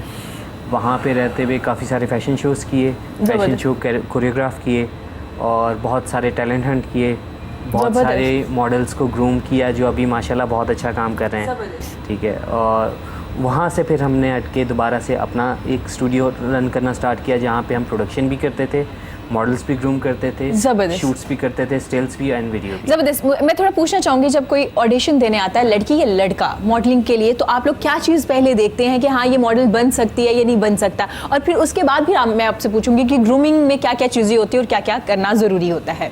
सबसे पहले मेरी नज़र में जो है, जब कोई लड़का या लड़की आती है तो उसके लिए मेरे लिए सबसे ज़्यादा ज़रूरी है उसकी हाइट, ठीक है। सेकंड उसकी फिज़िक, ठीक है। थर्ड फेस कट, ये 3 चीज़ें। उसके बाद फिर उसका कॉन्फिडेंस, ठीक है। और उसका स्क्रीन टेस्ट, ये ज़रूरी है, ये जाहिर है ये बहुत ज़रूरी है स्क्रीन टेस्ट। जब ये सारी चीज़ें में बंदा पास हो जाता है तो देन फिर उसकी ग्रूमिंग स्टार्ट होती है, ठीक है। अगर ये चीज़ें हैं तो ग्रूमिंग हो जाएगी, आप उन्हें करवा लेंगे। कॉन्फिडेंस इतना नहीं है वो बिल्ड हो सकता है, हाइट नहीं बन सकती, स्क्रीन ब्यूटी नहीं आ सकती, ठीक है। फिजिक बहुत ज़्यादा आउट है तो वो मेहनत करके सही होगी, लेकिन ऐसा भी नहीं है कि बिल्कुल बहुत ज़्यादा बल्कि कोई आ जाए और आप उसी वक्त कहो कि आप पतले हो जाओगे तो आपकी ये लुक आ जाएगी, नहीं, पॉसिबल नहीं। सही हो गया। तो आपके पास कोई ऐसा ऑडिशन आया जिसका आपने करके कहा हो कि माशाल्लाह से आप क्यों आई हैं या आए हैं हमारे पास? सारे हैं। अच्छा, कैसे लोग आते हैं, मैं पूछना चाहूँगी। वो जाते हुए हमें सिखा के जाते हैं कि आपको काम नहीं आता। अरे सीरियसली, जाते हुए बताते? जब रिजेक्ट हो जाता है ना, आपको तो काम ही नहीं आता। हमें उसने भी सिलेक्ट कर लिया, हमें उसने भी सिलेक्ट कर लिया, हमें उसने भी मेरी फेसबुक देखिए कितने लाइक्स हैं, कितने लोग मुझे फॉलो कर रहे हैं, वो है, बस वो बाद में फिर वो वहाँ पे ही रहते हैं। सही हो गया। तो बहुत से मॉडल होंगे जिन्हें आपने ग्रूम किया और आज उनका नाम है, तो कैसा रिलेशनशिप है उनके साथ? अभी भी अच्छा है, अभी भी है। अच्छा, बिहेवियर की हमने बात की थी, तो क्या आपकी ग्रूमिंग में बिहेवियर होता है? आप उन्हें बताते हैं कि हाउ टू बिहेव, कैसे करना है आपने दूसरों के साथ बिहेव इस फील्ड में रह के? बिल्कुल होता है, बिल्कुल होता है। बहुत बेसिकली बात वही आती है कि हमने सिर्फ डिलीवर करना है, ठीक है। हमारी जो इंडस्ट्री है, मॉडलिंग इंडस्ट्री, ये अभी तक प्रोफेशनली नहीं वर्क कर रही, ठीक है। जैसे हम किसी भी जॉब के लिए जाते हैं तो हमने पहले अपनी स्टडी पूरी करनी है, देन फिर अपनी ट्रेनिंग पूरी करनी है, उसके बाद फिर अपना वो एक्सरसाइज करके सारी चीज़ें रेडी करके अपनी सीवी पूरी रेडी करके प्रिपेयर होके जाना है इंटरव्यू के लिए, ठीक हो गया। मॉडलिंग में बस मुंह उठाना और चले जाना है, सही, ठीक है। हमारे पास एक अच्छा पोर्टफोलियो जो है, एक अच्छी सीवी कह सकते हैं, ठीक है। अगर हम बाकी शोबाजात के साथ कंपेयर करें, एक अच्छी सीवी और अच्छा एक पोर्टफोलियो एक बराबर मैं काउंट करता हूँ। मॉडल के लिए पोर्टफोलियो और एक नॉर्मल बंदे के लिए, एम्प्लॉय के लिए सीवी, ठीक है। तो उन्हें यही नहीं पता है कि उनकी सीवी पोर्टफोलियो उन्होंने बस आ जाना है, ठीक है। और उनसे अगर आप कहें कि आपको पहले पोर्टफोलियो की ज़रूरत है, एक प्रॉपर पोर्टफोलियो की ज़रूरत है, नहीं मैंने सेल्फी ली थी, अच्छी आई थी, ये तस्वीर है ऐसे। तो आप लोग बनाते हैं, पोर्टफोलियो भी बनाते हैं लोगों के? रेकमेंड भी करते हैं, बनाते भी हैं। बनाते भी हैं, सही हो गया। तो कुछ प्रॉब्लम आती है हमारे यहाँ ना, मॉडलिंग को कोई इतना अच्छा नहीं समझा जाता अभी भी। कुछ लोग हैं, कुछ लड़कियां हैं, लड़के जिनमें बहुत टैलेंट है, वो बहुत अच्छे मॉडल बन सकते हैं। तो कैसे इनको अवेयर किया जाए कि नहीं ऐसा नहीं है, ये फील्ड अच्छी है, और कैसे उनके पेरेंट्स को भी कन्विंस किया जाए? पेरेंट्स को कन्विंस करना तो बड़ा मुश्किल काम है, क्योंकि हमारे माशरे में एक बात बस समझी जाती है कि जो चीज़ वो लिंक करती है मॉडलिंग से या मीडिया से, वो अच्छी हो ही नहीं सकती। एग्जैक्टली। और किसी हद तक ये बात सही है, लेकिन टोटली नहीं। मैंने जहाँ तक इतने सालों में देखा है कि 95% लोग जो प्रॉपरली प्रोफेशनली काम कर रहे हैं वो बिल्कुल सही हैं। बिल्कुल। जो साइडों पे बैठे हुए लोग हैं, जो सिर्फ चाम दिखाते हैं कि हमारा ये डायरेक्टर मेरा जानने वाला है, ये मेरी एजेंसी मेरे जानने वाली, वो मिसयूज़ भी करते हैं, वो लोगों को गुमराह भी करते हैं और चीज़ें होती हैं। अच्छा, मिसयूज़ हो ये तो किसी भी फील्ड में हो सकता है ना फिर। और अगर आप शॉर्टकट चाह रहे हैं और आप चाह रहे हैं कि रात आप ईमान अली बन जाएं, तो फिर जाहिर ऐसा ही होगा। बिल्कुल ऐसे ही। तो आपको एक प्रॉपर बंदे के पास जाना चाहिए जिनका कोई बैकग्राउंड हो, आप उन्हें पहले चेक करें फिर जाएं। ठीक हो गया। तो कोई ऐसा होता है कि पेरेंट्स भी साथ आ रहे होते हैं अपने बच्चों के, कुछ चीज़ें चेंज हुई हैं? कई बार होता है। अच्छा। हाँ, बच्चियों के साथ पेरेंट्स आती हैं, उनकी माएँ आती हैं। ज़बरदस्त। ठीक है, और बहुत अच्छी बात है मेरे हिसाब से, कोई वो नहीं है इसमें, बुराई नहीं है। मैंने कुछ लोगों को देखा जो इसको अच्छा नहीं समझते कि आप अपनी मम्मा के साथ आ गए, हमने क्या ऑडिशन लेना है, लेकिन मेरे हिसाब से तो इसमें कोई बुराई नहीं है। आपके पेरेंट्स को पता हो कि आप किस ऑर्गेनाइजेशन में जा रहे हैं, आप करना क्या चाह रहे हैं, उन्हें सब पता होना चाहिए। सरप्राइज ना हो जाए आपका शूट देख के, उन्हें पहले पता। आप कुछ कहना चाह रहे थे मॉडलिंग के बारे में? मैंने देखा है मॉडलिंग के शोबे में, सॉरी, ये जो माएँ साथ आती हैं वो कभी कभी ये भी दिखा रही थी कि मैं भी अच्छी मॉडल हूँ। हाँ। लेकिन मुझे लगता है कि आप मॉडल बन नहीं सकते, लेकिन आपके अंदर एक कहीं ना कहीं एक मॉडल होता है। जैसे आप तस्वीर बनाने लगते हैं, मॉडल है तो सेट हो जाते हैं। अपने बच्चों को लेके आएंगे, उनके अंदर एक मॉडल है। उनको मौका नहीं मिला या अच्छा प्लेटफॉर्म नहीं मिला, तो उन्होंने सोचा कि मैं अपने बच्चों को अच्छा लगता है जब पेरेंट्स आपके साथ आते हैं। ये बात बिल्कुल सही है। तकरीबन कोई 8-9 महीने पहले एक टैलेंट हंट कर रहे थे एक शो के लिए हम जी। तो वहाँ पे एक खातून ने प्रोफाइल भेजी बच्ची की, तो वो बहुत यंग थी, मतलब 16 ईयर ओल्ड थी। तो मैंने उनको समझाया, मैं कहा अभी आपकी बेटी छोटी है, अभी उसका दिमाग भी नहीं खुला, आप उसे अभी पढ़ने दें, जब वो 18 क्रॉस कर जाएगी, थोड़ा सा गुम हो जाएगी, देन फिर आप उसे लेके आइएगा। देन देखिए, अच्छा 5 मिनट की बात के बाद, अच्छा मैं मॉडल बन सकती हूँ? हाँ जी। अरे जबरदस्त, देखा बेसिकली उन्होंने मॉडल बना। जबरदस्त, मतलब देखो कहीं ना कहीं आपके अंदर मॉडल होता है, और आजकल तो बहुत ज़्यादा है, आपको मॉडलिंग का क्रेज़ हो चुका है। अच्छा, अंश में पूछना चाहूँगी, पहले एक टाइम था 5-7 मॉडल थी, टॉप मॉडल, जिन्हें हम टीवी पे देखा करते थे और मैगजीन पे देखा करते थे, बिलबोर्ड्स पे। अब आप देखते हैं बहुत ज़्यादा मॉडल्स होंगे, नाम भी नहीं याद रहता। नाम भी याद नहीं रहते। ऐसा ही है? बिल्कुल। तो आपको नहीं लगता हम क्वांटिटी के चक्करों में क्वालिटी पे कंप्रोमाइज़ करना शुरू हो गए? नहीं, बेसिकली मीडियम्स बढ़ गए हैं। ठीक है। पहले लिमिटेड से बिलबोर्ड्स होते थे, लिमिटेड से मैगजीन्स होते थे, उन्हीं पे शूट्स जाने हैं, उसी पे भागम दौड़ लगी रहती थी। डिज़ाइनर्स भी जो थे वो लिमिटेड से थे। ठीक है। अब हमारे पास माशाल्लाह डिज़ाइनर्स की मतलब खेप है, हर शहर के अंदर देखो तो बेहिसाब डिज़ाइनर्स हैं। मतलब हम इस फील्ड में होते हुए भी आप कई 100 नाम होंगे जो हमें जहन में भी नहीं है या सुने भी नहीं है। ऐसा ही है। तो जब डिज़ाइनर्स बढ़े, शूट्स बढ़ रहे हैं। ठीक है। शूट्स बढ़ रहे हैं, मीडियम्स भी, हमारे पास सोशल मीडिया भी आ गया, हमारे पास बिलबोर्ड्स भी बढ़ गए, हमारे पास टीवी चैनल्स भी बढ़ गए हैं, हमारे पास FM रेडियोज़ भी बढ़ गए। मतलब मीडियम्स जो हैं एडवर्टाइज़ करने के वो या प्रोजेक्ट करने के वो बहुत ज़्यादा फास्ट हो गए। तो इस वजह से फिर हमें मॉडल्स की भी ज़्यादा ज़रूरत पड़ती है। ठीक हो गया, सही हो गया, ज़बरदस्त। अब गुफ्तगू तो जारी है, तो हम चाहेंगे आपकी खूबसूरत सी आवाज़ में आपका कोई गाना या नगमा कुछ सुनते हैं। जी, क्या सुनना चाहेंगे आप? जो आप सुनाएंगे हम सुन लेंगे। अच्छा, सबसे पहले तो मैं ये चाह रहा हूँ कि आपकी जो हिब्बुल वतनी है ना। जी, ज़बरदस्त, वेरी नाइस, वेरी नाइस। तो अमीन, आप अपने लिए भी गाने सारे आपने खुद लिखे, जो आपके अपने गाने? ये शर्त नहीं है। ये शर्त नहीं है? ये शर्त नहीं है। ये क्यों? आप दूसरों के लिए तो गाने लिखते हैं, अपने लिए लिखता रहूँ, लेकिन ऐसा होता है कि जब, और बेशुमार मेरे दोस्त हैं जो शायर हैं, अच्छा लिखते हैं, आप उनको मौका देते हैं? जब नहीं मौका नहीं देते, वो उससे सीनियर भी हैं वो। तो जब वो हम कोई प्रोजेक्ट शुरू करते हैं नए सॉन्ग का, तो उन सबकी शायरी को आगे रखा जाता है, फिर देखते हैं कि वजन किसमें ज़्यादा है, वजन किसमें किसमें अच्छा से ज़बरदस्त। तो वो शर्त नहीं कि मेरा ही हो, किसी और का भी होगा तो हम करेंगे। नहीं, आजकल के जो गाने हैं उनमें जो शायरी इस्तेमाल की जा रही है उसमें इतना वजन होता है कि मतलब आज के दौर में इतना सोचा जाता है कि ये शायरी में इतना वजन है। टाइप है ना, अगर तो आप बिल्कुल यंग जनरेशन के लिए लिख रहे हैं तो फिर ये सोचने की जरूरत नहीं है। ठीक है। वो गाते नहीं, वो सिर्फ बातें करते हैं, जिसको रैप शैप कहते हैं। जी जी जी। हाँ, वो बातें करते हैं और वो उसमें काफ़ी और अदीफ भी नहीं देखा जाता। जो शायरी का मेन जो लॉजिक है ना, वो भी नहीं देखा जाता कि काफ़ी और अदीफ भी इसको आपस में मिलाना भी है, और पिछली लाइन से अगली लाइन का मतलब भी मैच हो रहा ही नहीं हो रहा, वहाँ पे इस चीज़ की जरूरत नहीं है।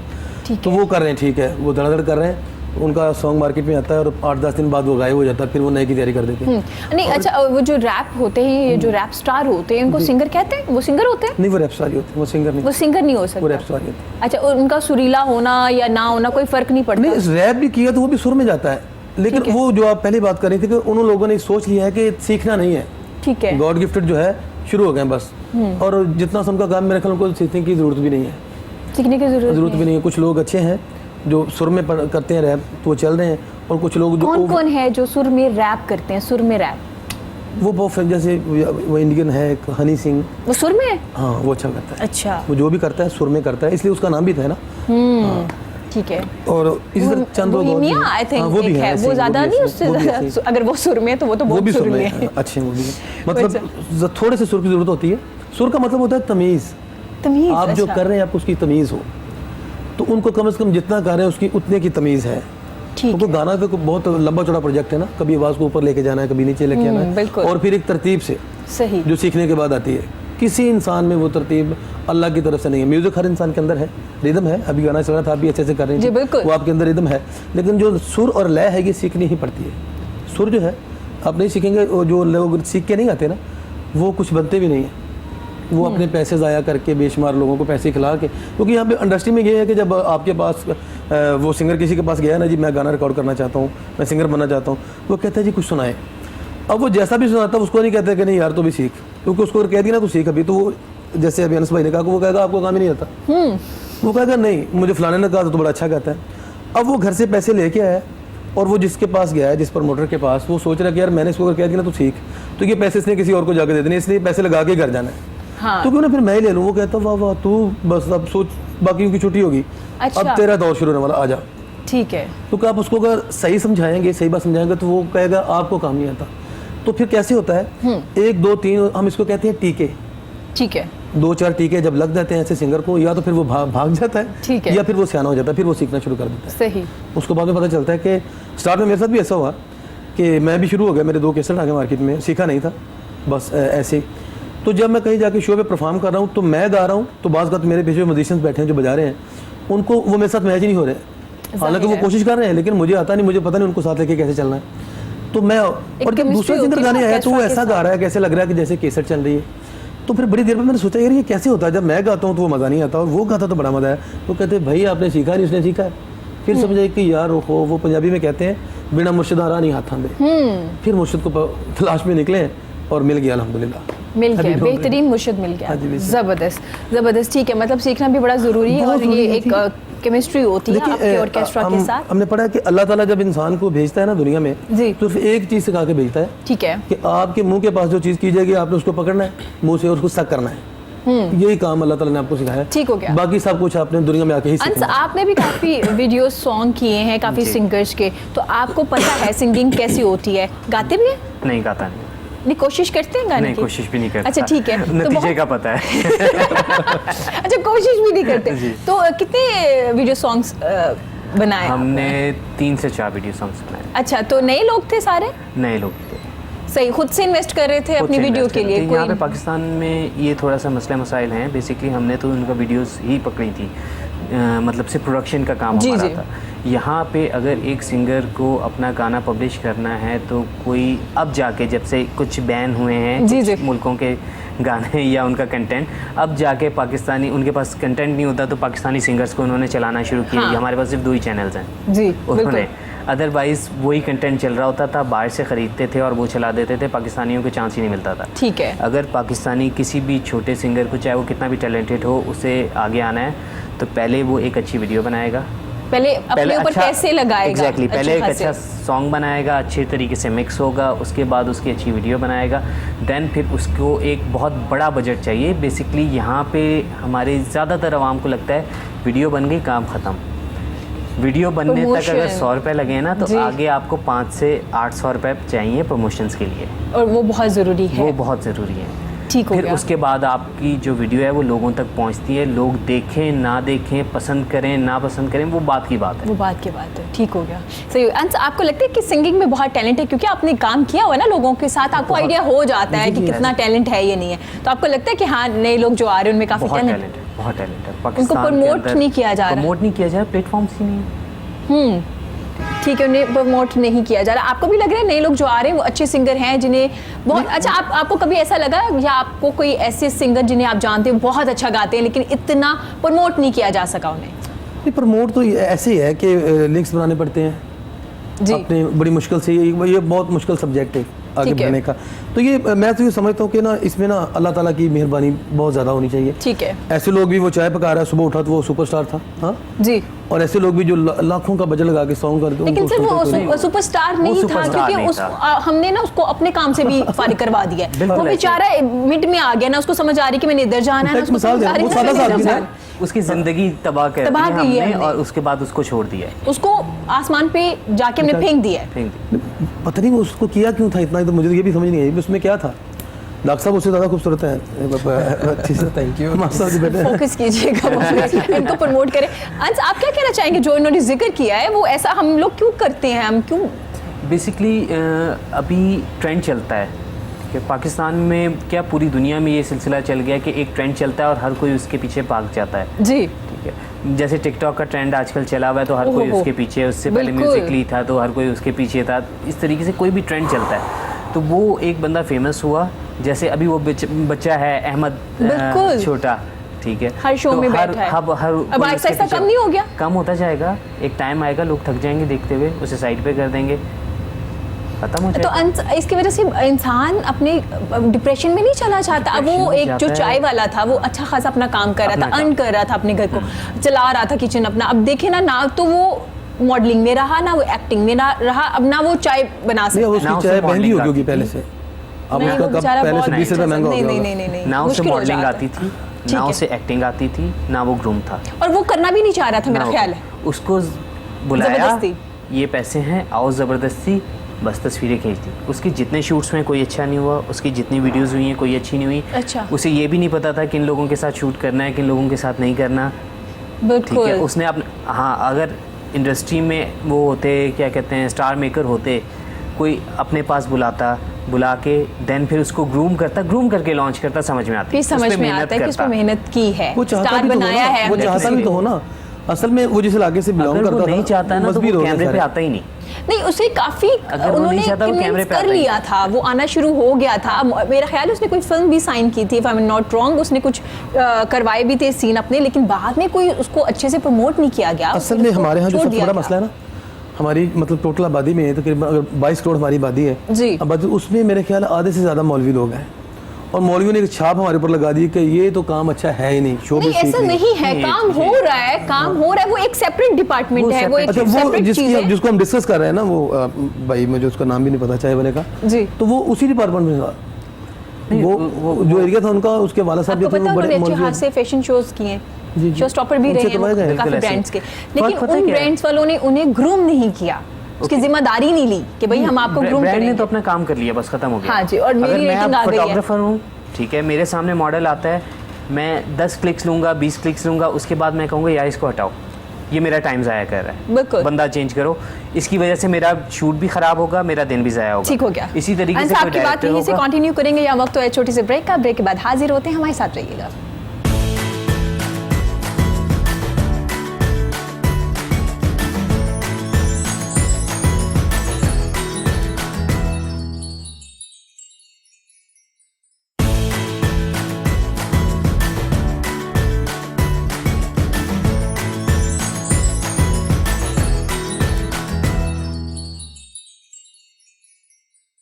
वेलकम बैक जी, गुफ्तगू का सिलसिला जारी है। मेरे साथ मेरे प्यारे से मेहमान मौजूद हैं जो बात करें मॉडलिंग के बारे में, सिंगिंग के बारे में और टीचर की प्रॉब्लम्स के बारे में भी, और उस्ताद कौन सा होता है, अच्छा उस्ताद कौन सा होता है, और जो हमारे उस्ताद है क्या वो अपनी जिम्मेदारी पूरी करें। अंसा बात कर रहे थे उन लोगों को जिन्हें हम 1-2 दिन प्रमोट करते हैं, उसके बाद उन्हें वेस्ट कर देते हैं।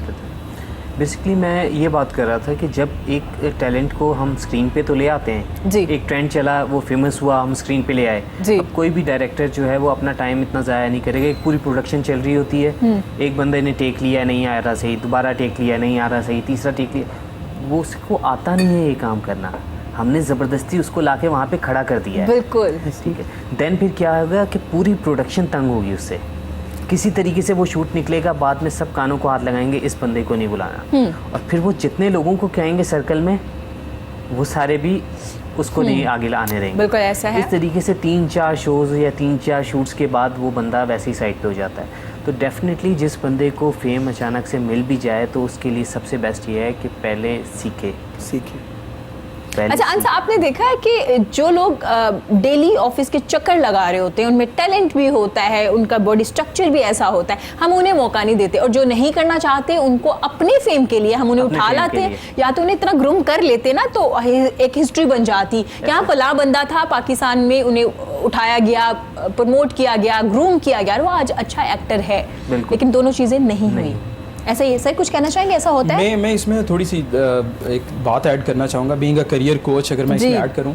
देखिए कुदरत का ना एक निज़ाम है, किसी एक बंदे की क्वालिटी किसी दूसरे बंदे की ज़रूरत होती है। बिल्कुल। आप जब पहचान लेते हैं कि मेरी बेस्ट क्वालिटी क्या है, देन अगला स्टेप है कि आप उसके ज़रूरतमंद को ढूंढें कि मेरी इस बेस्ट क्वालिटी का अच्छा ज़रूरतमंद कौन है। देन अगर आप उसके पास पहुंच जाते हैं या उसको ढूंढ लेते हैं तो आपके लिए आगे बढ़ना बहुत ज़्यादा आसान हो जाता है। अब होता क्या है यहाँ पे कि हम लोग कहते हैं कि एक बंदा 4 दिन आया, 5 दिन आया, 10 दिन आया, उसके बाद नज़र ही नहीं आया। होता उसमें क्या है कि उस बंदे को उसका सही, उसकी क्वालिटी के अकॉर्डिंगली सही ज़रूरत वाला बंदा नहीं मिला। ठीक है, दोनों की केमिस्ट्री ही कभी मैच नहीं हो पाती। उसकी वजह से क्या होता है, थोड़ा सा टाइम वो काम करते हैं, देन उसके बाद क्लैशेस, देन उसके बाद मसले मसाइल, दोनों ही आराम से पीछे हटते जाते हैं, बैक स्टेप लेते जाते हैं। एक चीज़ ये, और दूसरी चीज़ ये कि अभी सर बात कर रहे थे यहाँ पे कि हमारे एक और भी गिला है बहुत बड़ा कि प्लेटफॉर्म्स नहीं है। ठीक है, अब देखें, बजाय इसके कि सारी ज़िंदगी इस बात का रोना रोया जाए कि प्लेटफॉर्म्स नहीं है, अपने आप से ज़रा ये पूछें कि जो प्लेटफॉर्म्स हैं क्या आपने उनको मैक्सिमम तरीके से यूटिलाइज़ किया? मेरे पास बहुत सारे लोग आते हैं, सर जॉब्स नहीं मिल रही। ठीक है, मैं उनको पता क्या कहता हूँ, आप डेली कितनी जॉब्स में अप्लाई करते हैं? बिल्कुल सर, किसी में भी नहीं। मैं उनसे पूछता हूँ कितने न्यूज़पेपर में देखते हो, कितनी ऑनलाइन एड्स देखते हो? ठीक है, बिल्कुल, इतनी ज़्यादा देखें जॉब्स होती हैं। आप डेली 40-50 जॉब्स में भी आप अपना रिज्यूमे ईमेल करना चाहें, यू कैन डू दिस। इतनी जॉब्स पूरे पाकिस्तान में होती हैं आपकी किसी फील्ड से रिलेटेड। लोग क्या करते हैं, लोगों के माइंड में एक बात होती है, घर में बैठे हैं, यहाँ पे सब कुछ मिले। ठीक है, ऐसा नहीं होता कि एक फोन आए कि भाई आ जाए, हमने आपको हमारी एक्सपेक्टेशंस बहुत ज़्यादा हाई हैं। हम चाहते हैं कि हम एक दौड़ में शामिल हों, हमें दौड़ना भी ना पड़े और हम पहले नंबर पे आ जाएं। ठीक है, देखिए प्लेटफॉर्म सबके लिए वही है। अगर वो कोई दौड़ में शामिल है, ट्रैक सबके लिए वही है। उसमें फर्स्ट वो आएगा जो कोशिश सबसे ज्यादा करेगा, ठीक है, जो अच्छा और टेक्निक से भागेगा। ठीक है, जो कोशिश नहीं करेगा वो पीछे रह जाएगा। सो पीछे रहने वाले पता क्या कहते हैं, वो उस प्लेटफॉर्म में से नुकसान। पहले तो अगर आप अप्लाई ही नहीं करें, इसका मतलब आप रेस में ही नहीं है। आप रेस में आएंगे तो हार और जीत होगी ना, पहले तो आप रेस में ही नहीं है। बिल्कुल, तो पहले तो आपको रेस में आना है। बिल्कुल ऐसी। सो अब आप कम से कम अपने आप को तो एक्सप्लोर करें, अपनी क्वालिटीज को तो जाने कि आपके अंदर ऐसा है क्या जो आप किसी को सेल कर सकते हैं, जो आप किसी के सामने रख सकते हैं कि ये मेरी क्वालिटी है। आप किसी बच्चे से पूछते हैं इंट्रोड्यूस योरसेल्फ, आप उसके इंटरव्यू में पूछें इंट्रोड्यूस योरसेल्फ, वही सब कुछ जो उसने रिज्यूमे या सीवी पे लिखा है ना, वो उसी को दोहराना शुरू कर देता है। मेरा नाम ये है, मैंने यहाँ से ये पढ़ा। भाई ये सब कुछ तो तुमने लिख के दे दिया है जी। अपनी वो क्वालिटीज बताओ, वो स्पेसिफिक चीजें बताओ अपने बारे में, जिसकी वजह से हाँ इस जॉब के लिए अपने आप को क्यों परफेक्ट समझ रहे हो, आप एलिजिबल क्यों हो, आपके अंदर ऐसा क्या खास है कि ये बंदा आपको रखे, ये बंदा आपको प्रेफर करे दूसरों पे। सो वो हम करते ही नहीं। क्यों? हमने अपने आप को एक्सप्लोर नहीं किया होता, अपनी क्वालिटीज ही नहीं जब जानते तो हम उसका अच्छा खरीदार या उसका अच्छा दाम लगाने वाला कैसे ढूंढेंगे। ठीक है मोहम्मद राशिद, मैं यहाँ से एक बात पूछना चाहूँगी। आपने जॉब की बात की और फिर आपने बात की सीवी की कि ड्रॉप करनी चाहिए। एक बेहतरीन सीवी होना कितना ज़रूरी है अगर आप जॉब चाहते हैं, और वो जो एक कॉपी पेस्ट वाली सीवी होती है ना कि मेरा नाम हटा के अंश का नाम लिख दिया, अंश का हटा के हमने वो लिख दिया, क्या उस पर भी अक्सर रिजेक्शन होती है? देखें, रिसर्च ये बताती है कि जो इंटरव्यू लेने वाले लोग होते हैं, एचआर के लोग, वो किसी भी सीवी को मैक्सिमम 10 सेकंड के लिए देखते हैं। ऐसे एक लुक दी, मैक्सिमम 10 सेकंड साइड पे रख देते हैं। ठीक है, आपने इन्हीं 10 सेकंड्स में उस बंदे को अपनी तरफ अट्रैक्ट करना है थ्रू योर सीवी। ठीक है, हम लोग पता क्या इस चीज़ को समझते हैं कि शायद वो एक जो पीस ऑफ पेपर है वो बड़ा सिंप्लीफाइड सा होना चाहिए। हम लिटरली स्पीकिंग, हमारे पास रिज्यूमेज आती हैं, लोग भेजते हैं, मैट्रिक की खिंचवाई हुई तस्वीर उन्होंने अपनी रिज्यूमे पे लगाई होती है और वो उन्होंने एमफिल भी कर लिया होता है। अरे। ठीक है, सो आप जब इतने आउटडेटेड रहते हैं देन आप कैसे एक्सपेक्ट कर सकते हैं कि आपको उस दौड़ में शामिल किया जाए जो अभी हो रही है। आप इतने पुराने अपने आप को रिप्रेजेंट कर रहे हैं और अभी की दौड़ में शामिल होना चाहते हैं। सो क्या करते हैं, कंपनीज वाले पकड़ते हैं और उसी टाइम साइड पे रख देते हैं। ठीक है। आपको अपने आप को अप टू डेट रखना पड़ता है। हम एक सीवी बनाते हैं, एक रिज्यूमे बना के उसकी 100 कॉपी करवाई और वही हर जगह हम फॉरवर्ड करते जाते हैं। ठीक है। हमें पता ही नहीं होता कि यार कौन सी जॉब है, उसकी जॉब डिस्क्रिप्शन क्या है, उसके अकॉर्डिंगली मैंने इसमें क्या चेंजेस करने हैं। ठीक है। देन उसके अकॉर्डिंगली अगर हम काम करें तो हमारे चांसेस बहुत ज़्यादा बढ़ जाते हैं। ठीक है, तो मतलब ये बड़ा ज़रूरी है अगर आप अपनी सीवी बना रहे हैं या जो भी बता रहे हैं और इंटरव्यू के लिए जा रहे हैं, प्रिपेयर हों और आपको पता होना चाहिए कि आपने कितने टाइम में अगले बंदे को अट्रैक्ट करना है, उसे लगे कि आप इतने टैलेंटेड हैं कि आप ये जॉब कर सकें। अंत से पूछेंगे, अंत आज के दौर में फैशन इंडस्ट्री में नाम बनाना आसान है या मुश्किल, या पहले आसान था? आज के दौर में नाम बनाना ज़्यादा आसान है। आसान है। नाम बनाना या सिर्फ नाम बनाना नाम कहा भी जाना आसान काफ़ी है? नाम बनाना भी आसान है। आसान है कैसे? बेसिकली एक दौर था जब आपके पास प्लेटफॉर्म्स मतलब प्लेटफॉर्म्स की बात करें, मीडियम्स जो थे अपने डिस्प्ले करने के लिए, पब्लिसिटी करने के लिए या फिर प्रोजेक्शन करने के लिए बहुत कम थे। आज से अगर हम 10-20 साल पहले पर चले जाएं, एक पीटीवी हुआ करता था, 1-2 अखबार हुआ करते थे। बिल्कुल। आप कहाँ पे अपना प्रोजेक्ट करेंगे? बिलबोर्ड्स के ऊपर जाएंगे, लिमिटेड से बिलबोर्ड्स हैं, उनके प्राइसेस इतने ऊपर होते थे, सिर्फ जो बड़ी कंपनीज हैं मल्टीनेशनल उन्होंने होल्ड करके रखे हुए, आप वो परचेज़ नहीं कर सकते थे। ठीक है। अब अगर आप अच्छा काम कर रहे हैं, ठीक है, आप उसे अपने फेसबुक पे कर सकते हैं, अपने इंस्टाग्राम पे कर सकते हैं, आप यूट्यूब चैनल बना के उस पे व्लॉगिंग कर सकते हैं, ब्लॉगिंग कर सकते हैं। ठीक है। ठीक है, तो इस तरीके से आप अपनी विजिबिलिटी जो है और बना सकते हैं। और ये विजिबिलिटी ज़्यादा बेहतर है क्योंकि आज के दौर में अगर मुझे किसी को सर्च करना है, ठीक है, तो मैं सीधा खोलूँगा गूगल और वहाँ पे सर्च करूँगा। अगर मैं वहाँ पे स्टैंड करता हूँ तो मैं लोगों को नज़र आना शुरू हो जाऊँगा। ठीक है। ठीक है, देन अगर आप काम अच्छा कर रहे हैं, रेगुलर कर रहे हैं और लोग आपको ढूंढ सकते हैं, तो डेफिनेटली आप बहुत जल्दी आगे बढ़ सकते हैं। ठीक हो गया। अच्छा अंश, आपने कहा नाम बनाना आसान है, लेकिन आपको नहीं लगता कि नाम बनता है और ख़त्म जल्दी हो जाता है क्योंकि लोग ज़्यादा है? पहले नाम बनता था, रह जाता था। नहीं, फ़र्क सिर्फ ये है, जब नाम बनता है, बनने के बाद हमारे एटीट्यूड चेंज हो जाते हैं, हमारे काम करने का पैशन चेंज हो जाता है और हम जो क्वालिटी डिलीवर कर रहे थे या सर्विस डिलीवर कर रहे थे उसमें हम कॉम्प्रोमाइज़ करना स्टार्ट कर देते हैं कि अब तो चल गया, अब तो चल गया, अब तो हमारा नाम ही है जिससे हमारी सेल है। ऐसे ही तो उसकी वजह से फिर हमारा नाम जैसे बनता है वैसे ही नीचे भी आने लगता है। अच्छा, कुछ डिज़ाइनर भी ऐसे हैं जिनका बहुत नाम है, आज भी नाम है, नाम की वजह से लोग आज भी आंखें बंद करके उनकी प्रोडक्ट्स बाय कर लेते हैं। उनके मटेरियल पे, स्टफ पे काफ़ी कंप्रोमाइज़ होना शुरू हो गया, आपने देखा होगा। तो आप ये सिर्फ यही वजह है क्योंकि अब हमारा नाम बन गया और बिक रहा है हमारा नाम? बिल्कुल ऐसे ही है। बहुत सारे हमारे ब्रांड्स हैं जो चाइना से माल आता है, सिर्फ टैग अपने लगते हैं। हाँ। और हर बड़े मॉल में उनके वो हैं आउटलेट्स हैं और वो चल रहा है इस तरीके से। हाँ, और अंश आपने देखा तो जूनियर जो डिज़ाइनर्स हैं जिनका भी नाम नहीं है, जो अपना काम नहीं करे, वो बहुत अच्छा काम करे लेकिन टैग उनका लग रहा है। आपको नहीं लगता थोड़ा क्रेडिट दे देना चाहिए आपको उन डिज़ाइनर्स को भी? दरअसल मामला सिलसिला इसी तरीके से चलता है। अब आपको क्या लगता है जितने बड़े ब्रांड्स हैं, जितने भी बड़े ब्रांड्स हैं, कौन डिज़ाइन कर रहा है? किसके पास इतना टाइम है? सारे डिज़ाइनर्स बैठे हुए, नाम तो ब्रांड का आएगा। XYZ डिज़ाइनर है, उसके नीचे एक पूरी टीम डिज़ाइनर्स की बैठी है, उसने सारी कलेक्शन बनानी है, सब कुछ उसने करना है। ठीक है, सही हो गया। अब वो हर बंदे को अगर क्रेडिट देने लग जाए तो उसकी एंटिटी तो वैसे ही खत्म हो जाएगी। आई एम नॉट सेइंग कि आप उनका नाम लिख दें उसमें। हम जैसे आप लॉन्च करते हैं, आप अपनी टीम को इंट्रोड्यूस कराएं, उन्हें बताएं। टीम को इंट्रोड्यूस करवाते हैं कुछ लोग, लेकिन ज़्यादातर नहीं करवाते।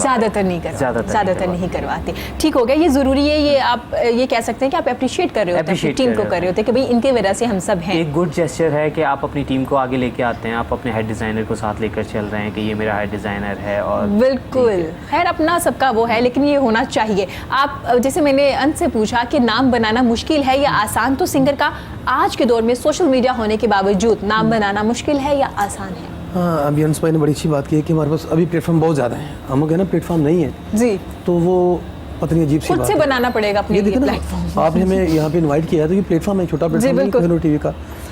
असल में ये कि आप जो कर रहे हैं ना, वो आपको मजबूत और पक्का आता हो। ठीक है, छोटी सी बात है, वो लड़कियाँ हैं यहाँ पे शाहदरा की, मेरे एक सॉन्ग में मैंने उनको कोर्स करने के लिए बुलाया एक स्टूडियो में। आम की थी, मैंने उनको थोड़ी थोड़ी पे की, थोड़ी, लेकिन वो कमाल गाती थी। वो गड़वी बजा के वो कमाल गाती थी। गड़वी वो जो मांगती है ना जी बिल्कुल, अभी उसके सिर्फ 20 दिन बाद मैंने देखा कि वो सोशल मीडिया पे उनका एक सॉन्ग चल रहा है, वो जैसन लैंगर का सॉन्ग इंग्लिश में गा रही, आपने देखा होगा, और वो हॉलीवुड में चली गई। अरे अभी वो ठीक ठाक सेट है, और हाँ अच्छा, क्योंकि वो गाती थी जितना, बहुत अच्छा गाती। नहीं मुझे ये पता है कि वो उनका गाना काफी हिट हुआ था, आगे वो कहाँ है वो मुझे नहीं पता, मेरे इल्म में नहीं है। और वो विजिट करके आई है। अरे जबरदस्त। और वो इस वक्त बहुत अच्छे लेवल पे काम कर रही है, लेकिन तो वो पाकिस्तान में तो सिर्फ एक बार ही उनका गाना जो फेमस हुआ, लोगों ने सोशल मीडिया पे देखा, उसके बाद हमने नहीं किया उनको इतना। क्योंकि मैं तो उनको पर्सनल जानता हूँ। अच्छा जबरदस्त। तो अभी ये है कि मैंने देखा है कि लोग, मैं ये बात कर रहा था पहले भी, कि बहुत सारा पैसा इन्वेस्ट करते हैं लेकिन उनको वो काम आता नहीं होता। वो चेक कर रहे थे, कैमरा अच्छा लगा लें, अच्छे म्यूजिशियंस बिठा लें, ये कर लें, लेकिन जो प्रोडक्ट बेचनी है वो उनके पास वो चीज़ ठीक नहीं होती है। ठीक है। तो एक बंदा सिर्फ शादी के शो पे गा रहा है, गाना आम सा गा रहा है, उसका इतना चल जाता है सोशल मीडिया पे, वो पकड़ा ही नहीं जा रहा होता। तो ये है कि जो काम आप कर रहे हैं उसको अगर आपने सीखा हुआ है तो आप जैसे भी हो लोग आपको उठा लेंगे। ठीक है, ठीक हो गया। प्लेटफॉर्म चाहे आप अपने घर में, घर की छत पे बैठ के वो कुछ कर लें तो लोग आपको, अगर आप ठीक कर रहे हैं तो, अगर आप नजर आ रहा है कि कच्चा कच्चा काम कर रहे हैं, आपके काम में पुख्तगी नहीं है, तो फिर आप जितना मर्जी पैसा इन्वेस्ट कर रहे हैं, पैसों से छक्का नहीं लगता है। ठीक हो गया। मोहम्मद राशिद से मैं पूछना चाहूंगी कि सेल करने का भी एक तरीका होता है, अगर आप में टैलेंट है या आपकी प्रोडक्ट बड़ी अच्छी है, उसको सेल करने का भी एक तरीका होता है। आप लोग ब्रांडिंग का भी बताते हैं, तो लोग जो बिजनेस स्टार्ट करते हैं, देखिए बिजनेस है, अब रिस्क है, लॉस भी हो सकता है, फायदा भी हो सकता है, तो किस तरह से आप उन्हें बताते हैं कि भाई इस तरह से ब्रांडिंग की जाए? देखिए इसमें ना 2-3 चीज़ें बहुत ज़्यादा मैटर करती हैं। फर्स्ट ऑफ ऑल पता क्या है, हमारी यूथ जो यूनिवर्सिटीज़ में पढ़ रही होती है ना, वो पहले नंबर पे जब डिग्री स्टार्ट करने लगते हैं ना, तो उनके ख्वाब बहुत बड़े होते हैं कि यहाँ से निकलेंगे तो शायद एक ऐसी जॉब मिलेगी, गाड़ी और बंगला और बहुत अच्छा लश पशता एक ऑफिस, ये सारा कुछ एक्सपेक्ट कर रहे होते हैं। 2-3 सेमेस्टर्स आज भी स्टूडेंट्स ऐसे हैं जो इस तरह के ख्वाब में रहते हैं? अच्छा, मुझे लगा काफी मैच्योर हो गए हम लोग, हमें रियलिटी पता है कि पाकिस्तान में कैसे सर्वाइव करना है। मेरे पास ये केसेस आते हैं काउंसलिंग के लिए, ये मैं वहाँ से आपको बता रहा हूँ। अच्छा, जैसे ही 2-4 सेमेस्टर्स गुजरते हैं, वो अपने सीनियर से बात करते हैं, इधर उधर से थोड़ा बहुत पता चलता है, देन समझ आनी शुरू होती है यार यहाँ से निकलने के बाद 8-10 हज़ार एक इंटर्नशिप मिलेगी। देन फिर परेशान होना शुरू होते हैं। पेरेंट्स के ख्वाब अभी भी वहीं पे हैं कि बेटा जैसी डिग्री पूरी करेगा पता नहीं क्या हो जाने वाला है। ठीक है। अब एक तरफ पेरेंट्स के ख्वाब होते हैं, दूसरी तरफ बच्चों को रियलिटी का पता लगना शुरू होता है। अब बच्चे परेशान होना शुरू हो जाते हैं। ठीक है। अब ये जो परेशानी है ना, उनको डिफरेंट अजीब किस्म के काम करने पर मजबूर कर देती है। वो लोग डिफरेंट स्टार्टअप्स को देखना शुरू कर देते हैं, यार उसने ये किया तो मैं भी ये करके कामयाब हो जाऊंगा, यार दुनिया को वो फलाना बंदा ना ये काम करके वो इतनी जल्दी यहाँ पे पहुंच गया, मैं भी पहुंच सकता हूँ। वो क्या करना शुरू कर देते हैं, वो कभी इसको देख, इस वाले काम को देख, कभी इस वाले काम को देख, जो एक्चुअल उनके अंदर एक स्ट्रेंथ होती है वो उसको पहचानने की कोशिश नहीं करते, वो दूसरों को फॉलो करने में लगे रहते हैं। ये भेड़चाल सिर्फ डिग्री तक खत्म नहीं होती, आगे भी चलती जाती है। उसका रिजल्ट डिग्री में भी स्टार्ट हुई थी, एमबीए करना शुरू हुए तो सबने एमबीए, मैथ्स कॉम करना शुरू किया तो सबने मैथ्स कॉम। अभी भी है, ऐसे ही अभी भी चल रहा है। आप देखें ना, जितने एमबीएस हमारी यूनिवर्सिटीज पैदा कर रही हैं, आप कभी जाकर उनसे पूछें मैथ्स कॉम भी बहुत कहाँ पे जा रहे हो। बिल्कुल, तो ये एक भेड़चाल चलती रहती है। तो ये भेड़चाल सिर्फ डिग्री तक खत्म नहीं होती, ये लोग ऐसे ही उन स्टार्टअप्स को देखते हैं, उनके पीछे भी चलना शुरू कर देते हैं। अब रिजल्ट क्या होता है, उसका नतीजा क्या निकलता है कि ये सिर्फ जो जिसने पहले काम किया हुआ उसको फॉलो कर रहे होते हैं। ठीक है। और ये फेल हो जाते हैं। उसकी बहुत सारी रीजंस हैं क्यों, उनके कंपेटिटर्स ऑलरेडी मौजूद हैं, वो ज़्यादा एक्सपीरियंस्ड भी हैं, ज़्यादा स्किलफुल भी हैं। तो जो काम नया ये लोग शुरू करते हैं उसमें इनका एक्सपीरियंस नहीं होता, ठीक है, उसको जानते नहीं है और ये फेल हो जाते हैं। और फिर उसके बाद मायूसी छाने लगती है। ठीक है। अच्छा, अब होता क्या है कि आप जब कोई भी नया कोई काम शुरू करना चाह रहे हैं ना, उसको डिग्री के फौरन बाद ना शुरू कर दें। ठीक है। कम से कम उसके लिए मैं रिकमेंड करता हूँ आप 2-3 साल जॉब कर लें, किसी के पास काम कर लें, इसमें कोई हर्ज नहीं है। फील्ड में करें जो आप काम करना चाह रहे हैं, जो आप काम करना, बिजनेस करना चाह रहे हैं। बिल्कुल, ठीक है, उसमें कोई हर्ज नहीं है। देखिए, आपने अपने पैसे लगा के एक एक्सपेरिमेंट करना है, उससे अच्छा नहीं है कि कोई दूसरा बंदा पैसे लगा रहा है, आप वहाँ पे जाके सीखें, अपने एक्सपेरिमेंट्स करें, फेलियर सक्सेस वहाँ पे देखें, अपने पर वहाँ पे तोलें, और जब ये समझ जाएं कि यार इस काबिल हो गया हूँ कि अब मैं अकेला उड़ सकता हूँ, ठीक है, देन वहाँ से मूव करें और देन अपना स्टार्टअप लें। अच्छा, अपना स्टार्टअप लेते हुए भी ना लोग एक बहुत बड़ी गलती करते हैं। वो गलती पता क्या होती है, जितनी सेविंग्स होती हैं, जितना पैसा बचाया होता है ना, वो एसेट्स बनाने पे लगा देते हैं।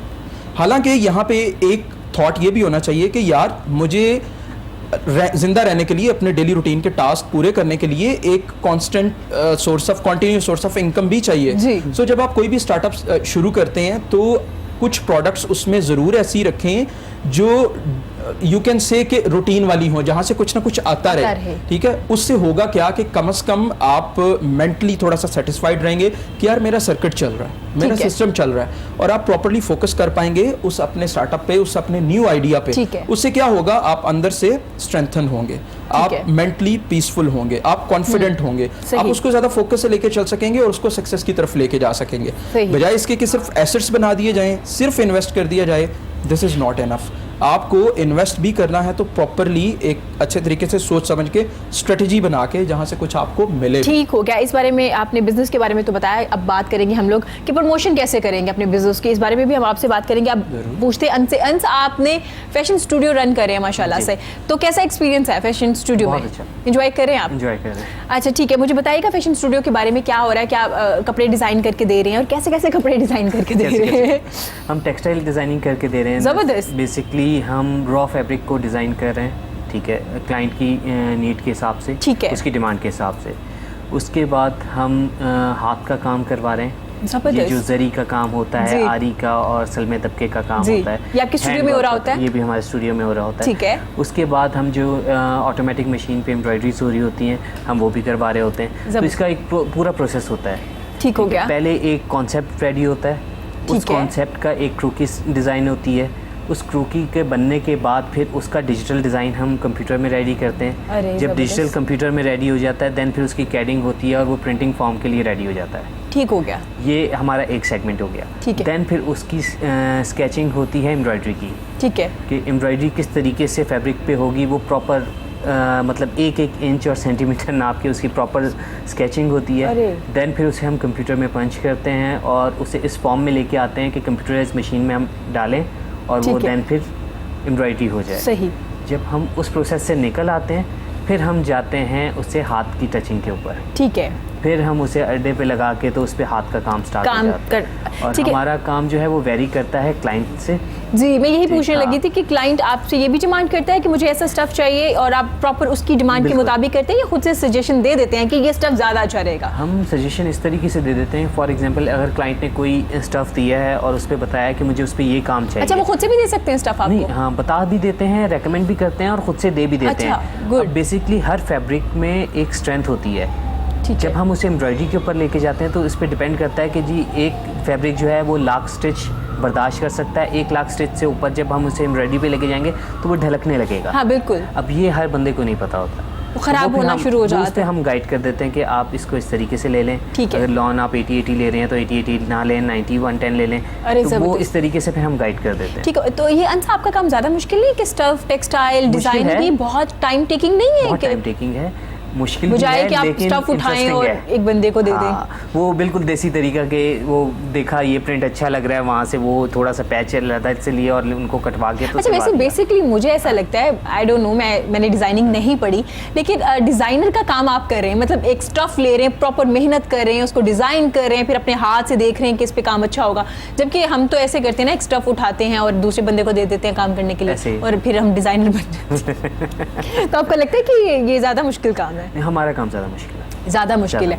तो जो आपका क्लाइंट होता है वो खुश होता होगा कि बड़ी मेहनत से, वो पहले कहा जाता था ना कि बचपन जो पहले काम होते थे बड़े मजबूत होते थे और आज भी काम वो इस्तेमाल होते हैं। अभी जितना भी हो रहा है वो मजबूत ही हो रहा है। आजकल मार्केट के अंदर जो लोकल हम कहते हैं कि सस्ता मिल जाता है और चीज़ें हो जाती हैं, तो आप जाके देखेंगे तो सब कुछ चिपकाया हुआ है। हाँ, वो ग्लू से और एलपी से, और हमारे पास ऐसा कोई काम नहीं होता। और दूसरी बात, हम इस तरीके से काम नहीं करते कि बस कुछ भी बना दिया फिर घोड़ा गधा उसके अंदर घुसा दिया। हाँ, ऐसा नहीं है। हम पहले आपको सजेस्ट करते हैं, क्लाइंट की ही माननी पड़ती है डेफिनेटली, बिल्कुल। लेकिन अगर क्लाइंट है तो उसकी फिजिक क्या है, उसका कलर कॉम्प्लेक्शन क्या है, उसकी हाइट क्या है, उसे कौन सा कलर सूट करेगा, कितनी एम्ब्रॉयडरी होनी चाहिए, फिर उसका बजट क्या है, उस बजट के अंदर क्या क्या चीज़ें बना के दे सकते हैं। सबसे ज़्यादा ज़रूरी कि बजट क्या है। एग्जैक्टली, वो सारी चीज़ें हम मेंटेन करके देते हैं। देन फिर हम स्टिचिंग प्रोसेस तक, क्योंकि एक ड्रेस बहुत अच्छा बन गया और वो स्टिच सही नहीं हुआ तो ख़त्म।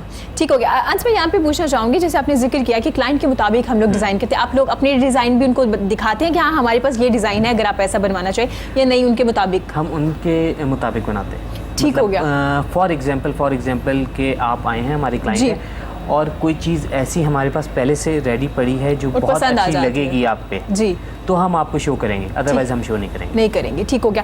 अंश, मुझे थोड़ा बताइएगा कि कितना ज़रूरी होता है, क्या हर डिज़ाइन हर किसी को सूट कर सकता है, पहले तो ये एक बात, और आपकी हाइट, आपकी फिजिक कितनी मैटर करती है आपके डिज़ाइन के साथ, आपकी कट्स के साथ?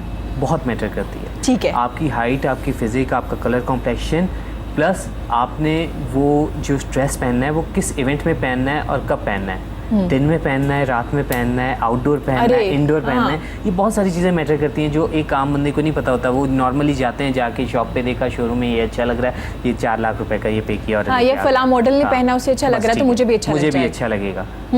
तो ऐसा नहीं होता। ऐसा नहीं। तो आज आपने देखा है कि परेशान नजर आती हैं खवातीन, क्योंकि फौरन जल्दी से आपके ना डिजाइन चेंज हो जाते हैं, जब तक आपका स्टिच होके आता है तो नया डिजाइन आ चुका होता है। तो क्या करना चाहिए इस सिचुएशन में? इसीलिए तो हम कस्टम डिजाइन करते हैं ना।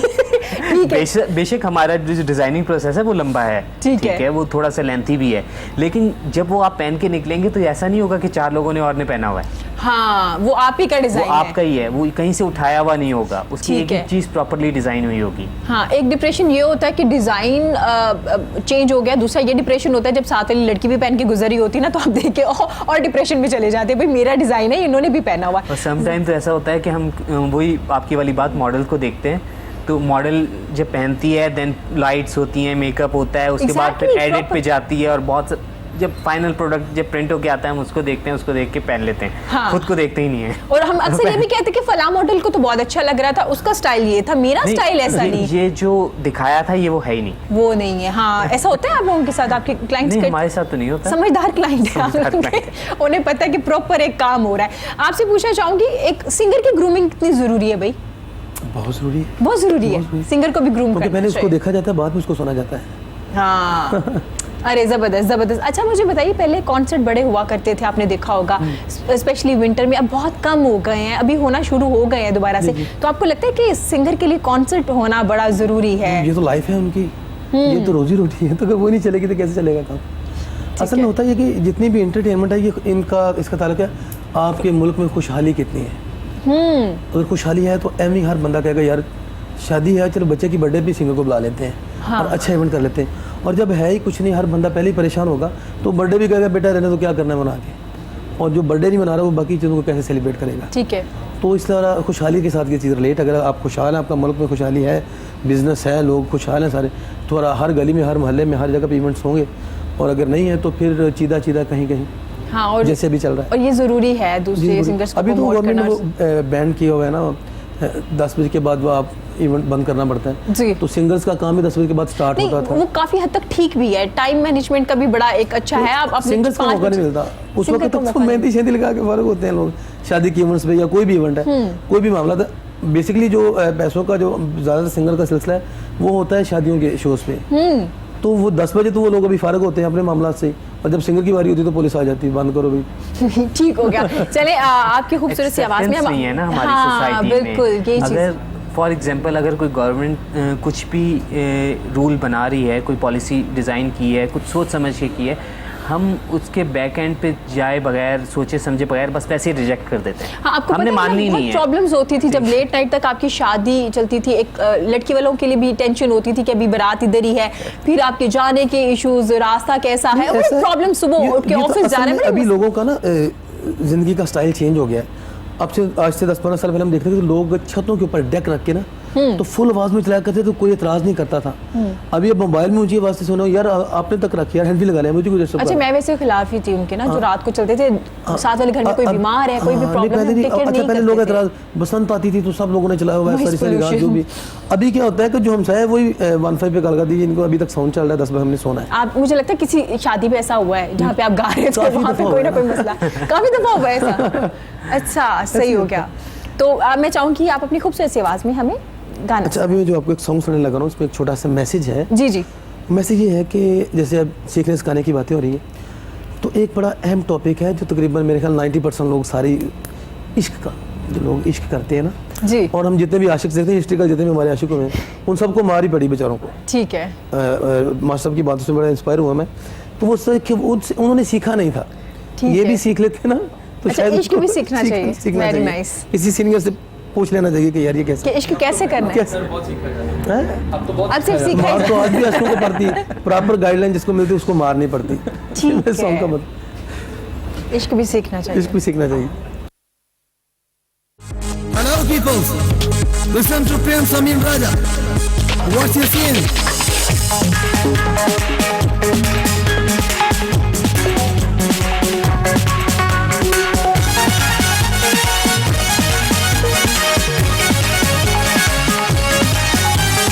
पीरियड मोहब्बतां दा होना चाहिदा,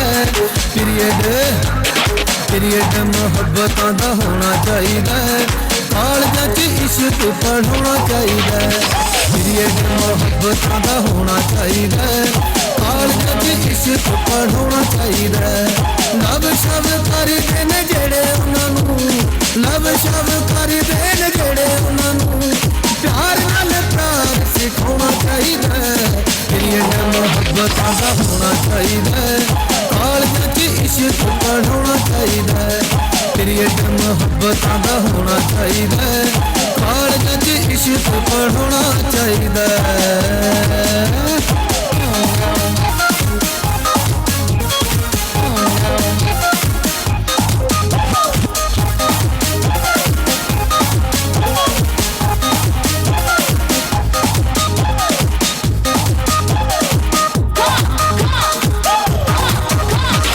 मांझियां दी वक्खरी क्लास ला दिओ, मजनू ते PhD करा दिओ, मांझियां दी वक्खरी क्लास ला दिओ, मजनू ते PhD करा दिओ, जारी करो सोनी सच्ची दीवी डिग्री, जारी करो सोनी सच्ची दीवी डिग्री, प्यार की तारीख मजमून ला दिओ, इश्क दी भी गीत नूं निभाउणा चाहिदा, इश्क दी भी गीत नूं निभाउणा चाहिदा, कालजां च इश्क पढ़ाउणा चाहिदा।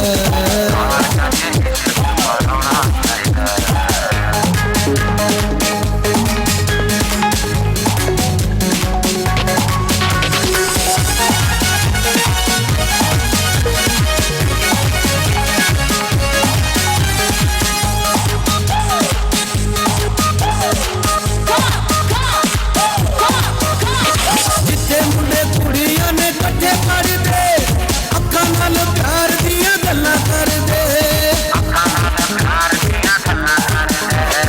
जिथे मुंडे कुड़ियां ने कट्ठे पढ़दे, अखां नाल प्यार दियां गल्लां करदे, दिलां विच प्यार दा तूफान सांभ के, दिलां विच प्यार दा तूफान सांभ के, डरदे नी जेड़े इकरार करदे, उन्हां दा भी हौसला बढ़ाउणा चाहिदा, उन्हां दा भी हौसला बढ़ाउणा चाहिदा, कालजां च इश्क पढ़ाउणा चाहिदा।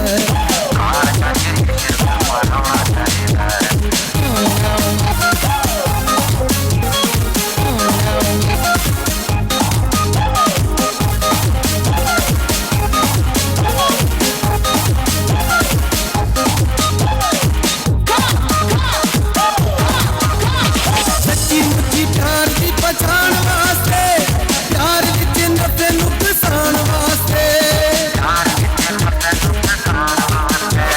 सच्ची मुच्ची प्यार दी पछाण वास्ते, प्यार विच नफे नुकसान वास्ते, बहुते चलाकां च जे फस जाइए ते, बहुते चलाकां च जे फस जाइए ते, उथों जान अपनी चढ़ाण वास्ते, लेक्चर तां रोज ही सुनाउणा चाहिदा, लेक्चर तां रोज ही सुनाउणा चाहिदा, कालजां च इश्क पढ़ाउणा चाहिदा, पीरियड मोहब्बतां दा होना चाहिदा, कालजां च इश्क पढ़ाउणा चाहिदा, लव शव करदे ने जेड़े उन्हां नूं, लव शव करदे ने जेड़े उन्हां नूं, प्यार नाल प्यार सिखाउणा चाहिदा, पीरियड मोहब्बतां दा होना चाहिदा, कालजां च इश्क पढ़ाउणा चाहिदा, पीरियड मोहब्बतां दा होना चाहिदा, कालजां च इश्क पढ़ाउणा चाहिदा, कालजां च इश्क पढ़ाउणा चाहिदा, कालजां च इश्क पढ़ाउणा चाहिदा। जबरदस्त जबरदस्त।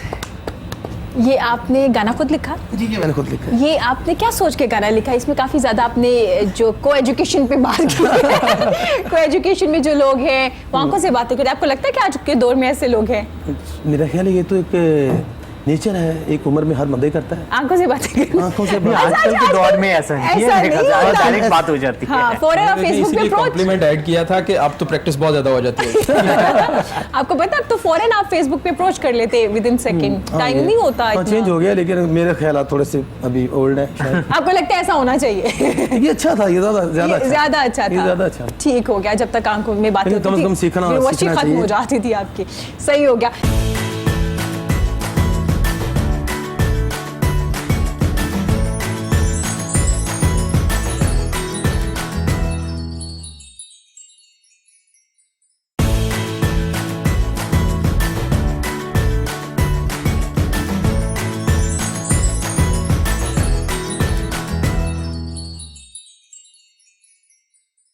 सर यूनिवर्सिटी की बात हो रही थी, एजुकेशन पे बात करेंगे। मुझे ये बताइएगा कि जब आप अपने बच्चे की एडमिशन करवाते हैं तो हमें किन चीज़ों का ख़ास ख्याल रखना चाहिए कि स्कूल में ये चीज़ें होनी चाहिए? अच्छा ये जो सवाल है ना, इसके ऊपर बहुत सारे जो पेरेंट्स हैं वो भी बड़ा परेशान रहते हैं और स्टूडेंट्स भी परेशान रहते हैं कि कौन से इदारे में जाएं। जी।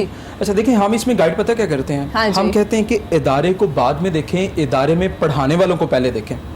ठीक है जी। देखिए पता क्या होता है, उस्ताद सिर्फ आपको इल्म नहीं देता, ठीक है। उस्ताद आपको अपनी आदत भी देता है, ठीक है। उस्ताद आपको अपना रवैया भी देता है, उस्ताद आपको अपनी सोच भी देता है। अब यहाँ पे ये देखें ना, डिलेमा क्या हुआ है कि हमारी जो यूथ है वो मायूस हो जाती है, जॉब नहीं मिली, किसी अच्छे प्रोफेशन में नहीं गए, तो वो मायूस होकर टीचिंग की तरफ आते हैं। सो सोच में मायूसी होती है। आप कैसे एक्सपेक्ट कर सकते हैं कि जब सोच में मायूसी है तो वो नई आने वाली कौम को उम्मीद देंगे?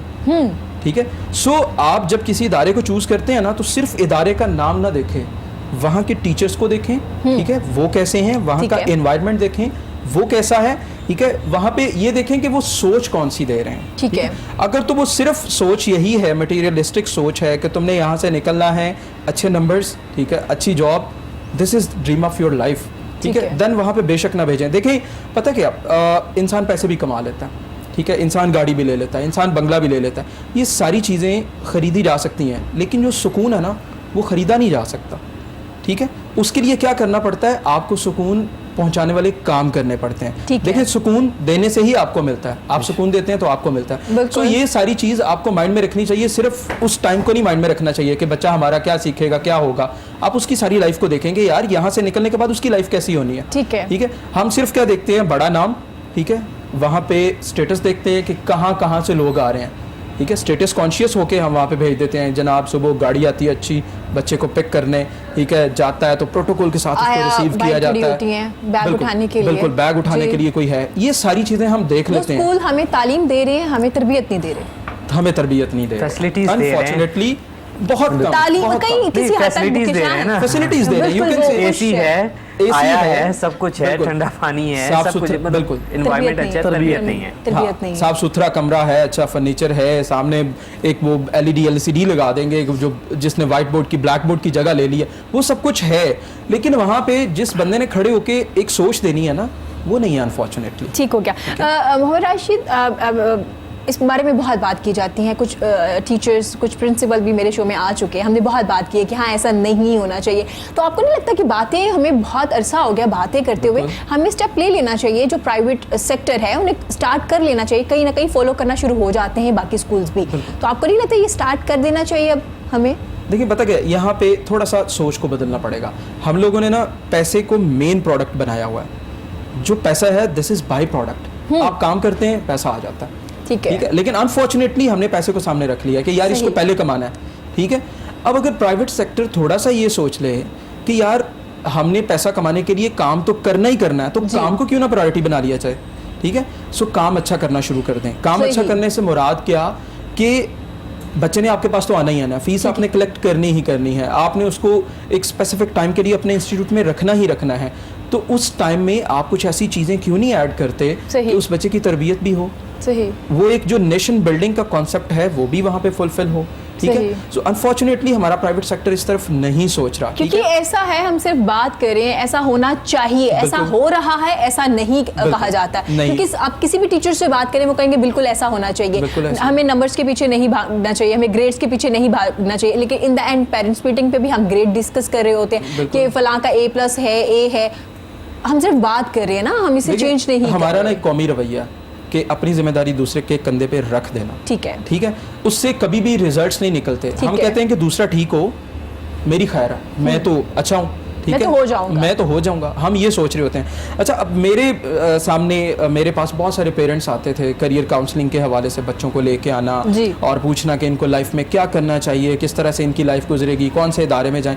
बहुत सारी मैंने ये सेशंस बच्चों। सॉरी टू कट यू, यहाँ थोड़ा मुश्किल नहीं होता? करियर इसका है, डिसाइड आप करें कि भाई आपके लिए ये परफेक्ट है, मेरे लिए थोड़ा अजीब होता है, मेरा एटीट्यूड आप 1 घंटे में कैसे समझ सकते हैं ना? किरण को ये चीज अच्छी लग सकती है, अंश किस तरह के कलर पसंद करता है, मैं 1 घंटे में जज नहीं कर सकती। ऐसा ही है, इतना फ्रैंक ही नहीं होऊंगा कि अपने इनर साइड आपको मतलब खुल के बता सकूं। You are right. तो हम कैसे डिसाइड कर सकते हैं? नीचे नहीं करूंगा कि आप मुझे प्रॉपर्ली देख सको। बिल्कुल एग्जैक्टली, एक पेरेंट्स नहीं कर पा रहे, बच्चा खुद नहीं डिसाइड कर रहा, तो तीसरा बंदा कैसे डिसाइड कर सकता है कि इन्हें कौन से गाने गाने चाहिए? ये बहुत अच्छा सवाल आपने किया है। मैं ना एक प्रोजेक्ट पे तकरीबन पिछले 1.5 साल से काम कर रहा हूँ, ठीक है। वो प्रोजेक्ट है इसी करियर काउंसलिंग के हवाले से। हम लोगों ने एक डोनाल्ड क्लिफ्टन की रिसर्च है, 1.5 मिलियन लोगों पे उसने रिसर्च की, हमने उसको बेस बनाया और हम लोगों ने एक ऐसा टेस्ट रेडी किया है जो कि इंशाल्लाह विद इन अ मंथ हम उसको ऑनलाइन भी कर देंगे। उस टेस्ट में क्या है कि कुछ स्टेटमेंट्स हैं जो आपकी रूटीन लाइफ से रिलेटेड है, जो आपकी डेली लाइफ से रिलेटेड हैं, आप उन स्टेटमेंट्स के आंसर दोगे, ठीक है, परसेंटेज की फॉर्म में कि ये स्टेटमेंट कितने % आपके लिए ट्रू है। अच्छा, ठीक है। देखिए वो 1 घंटे में बिल्कुल आप 1 घंटे में नहीं उसको जज कर रहे होंगे। अच्छा, आप उसकी सारी लाइफ से रिलेटेड वो स्टेटमेंट्स हैं, आप वो बंदा खुद अपने आप को इवेल्युएट करेगा कि आया ये स्टेटमेंट मेरे बारे में ट्रू है, कितनी ट्रू है। देन उसके बाद एक प्रोफेशंस की लिस्ट आ जाएगी कि ये तुम्हारी डेली की रूटीन है, ये तुम्हारा एप्टीट्यूड है, ये तुम्हारा एटीट्यूड है, तुम इस तरह से, ये तुम्हारे इंटरेस्ट हैं, ये तुम्हारा पैशन है।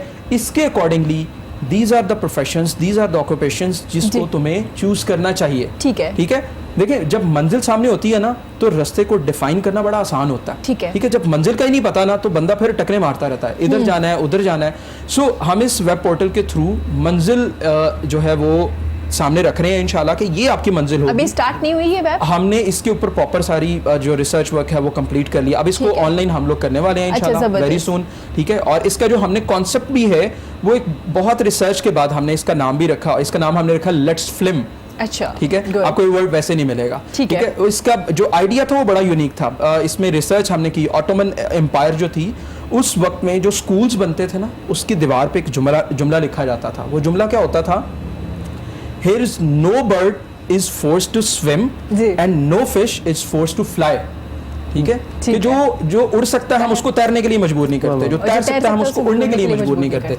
सो हमने फ्लाई का FL लिया और स्विम का IM लिया और हमने एक फिल्म वर्ड नया बनाया कि आप फिल्म मीन्स अपने आप को एक्सप्लोर करें, ठीक है। सो ये जो हमारा वेब पोर्टल है ये बेसिकली अपने आप को एक्सप्लोर करने के लिए एक बहुत ही अच्छा वो सोर्स इंशाल्लाह होगा और इससे बहुत ज़्यादा आसानी हो जाएगी। अच्छी चीज़ सुनने में मुझे मिली है क्योंकि मैंने अक्सर सुनती हूँ मोटिवेशनल स्पीकर आते हैं, वो आपको मोटिवेट कर रहे होते हैं। मैं उनसे भी अक्सर पूछती हूँ कि आप अपने आप को मोटिवेट कैसे करते हैं, कि अगर आप देखना चाहते हैं कि मोटिवेशनल स्पीकर खुद कितना कामयाब है तो ही आप उनसे इंस्पायर होंगे ना। कामयाबी देखें तो आप जज करिए, चीज़ें भी बहुत ज़्यादा है। आप पहले ये भी देख लें कि आप करियर काउंसलिंग के लिए तो जा रहे हैं कि जो बंदा आपको बता रहा है वो ठीक भी बता रहा है, ये नहीं बता रहा, आप ट्रस्ट नहीं करें।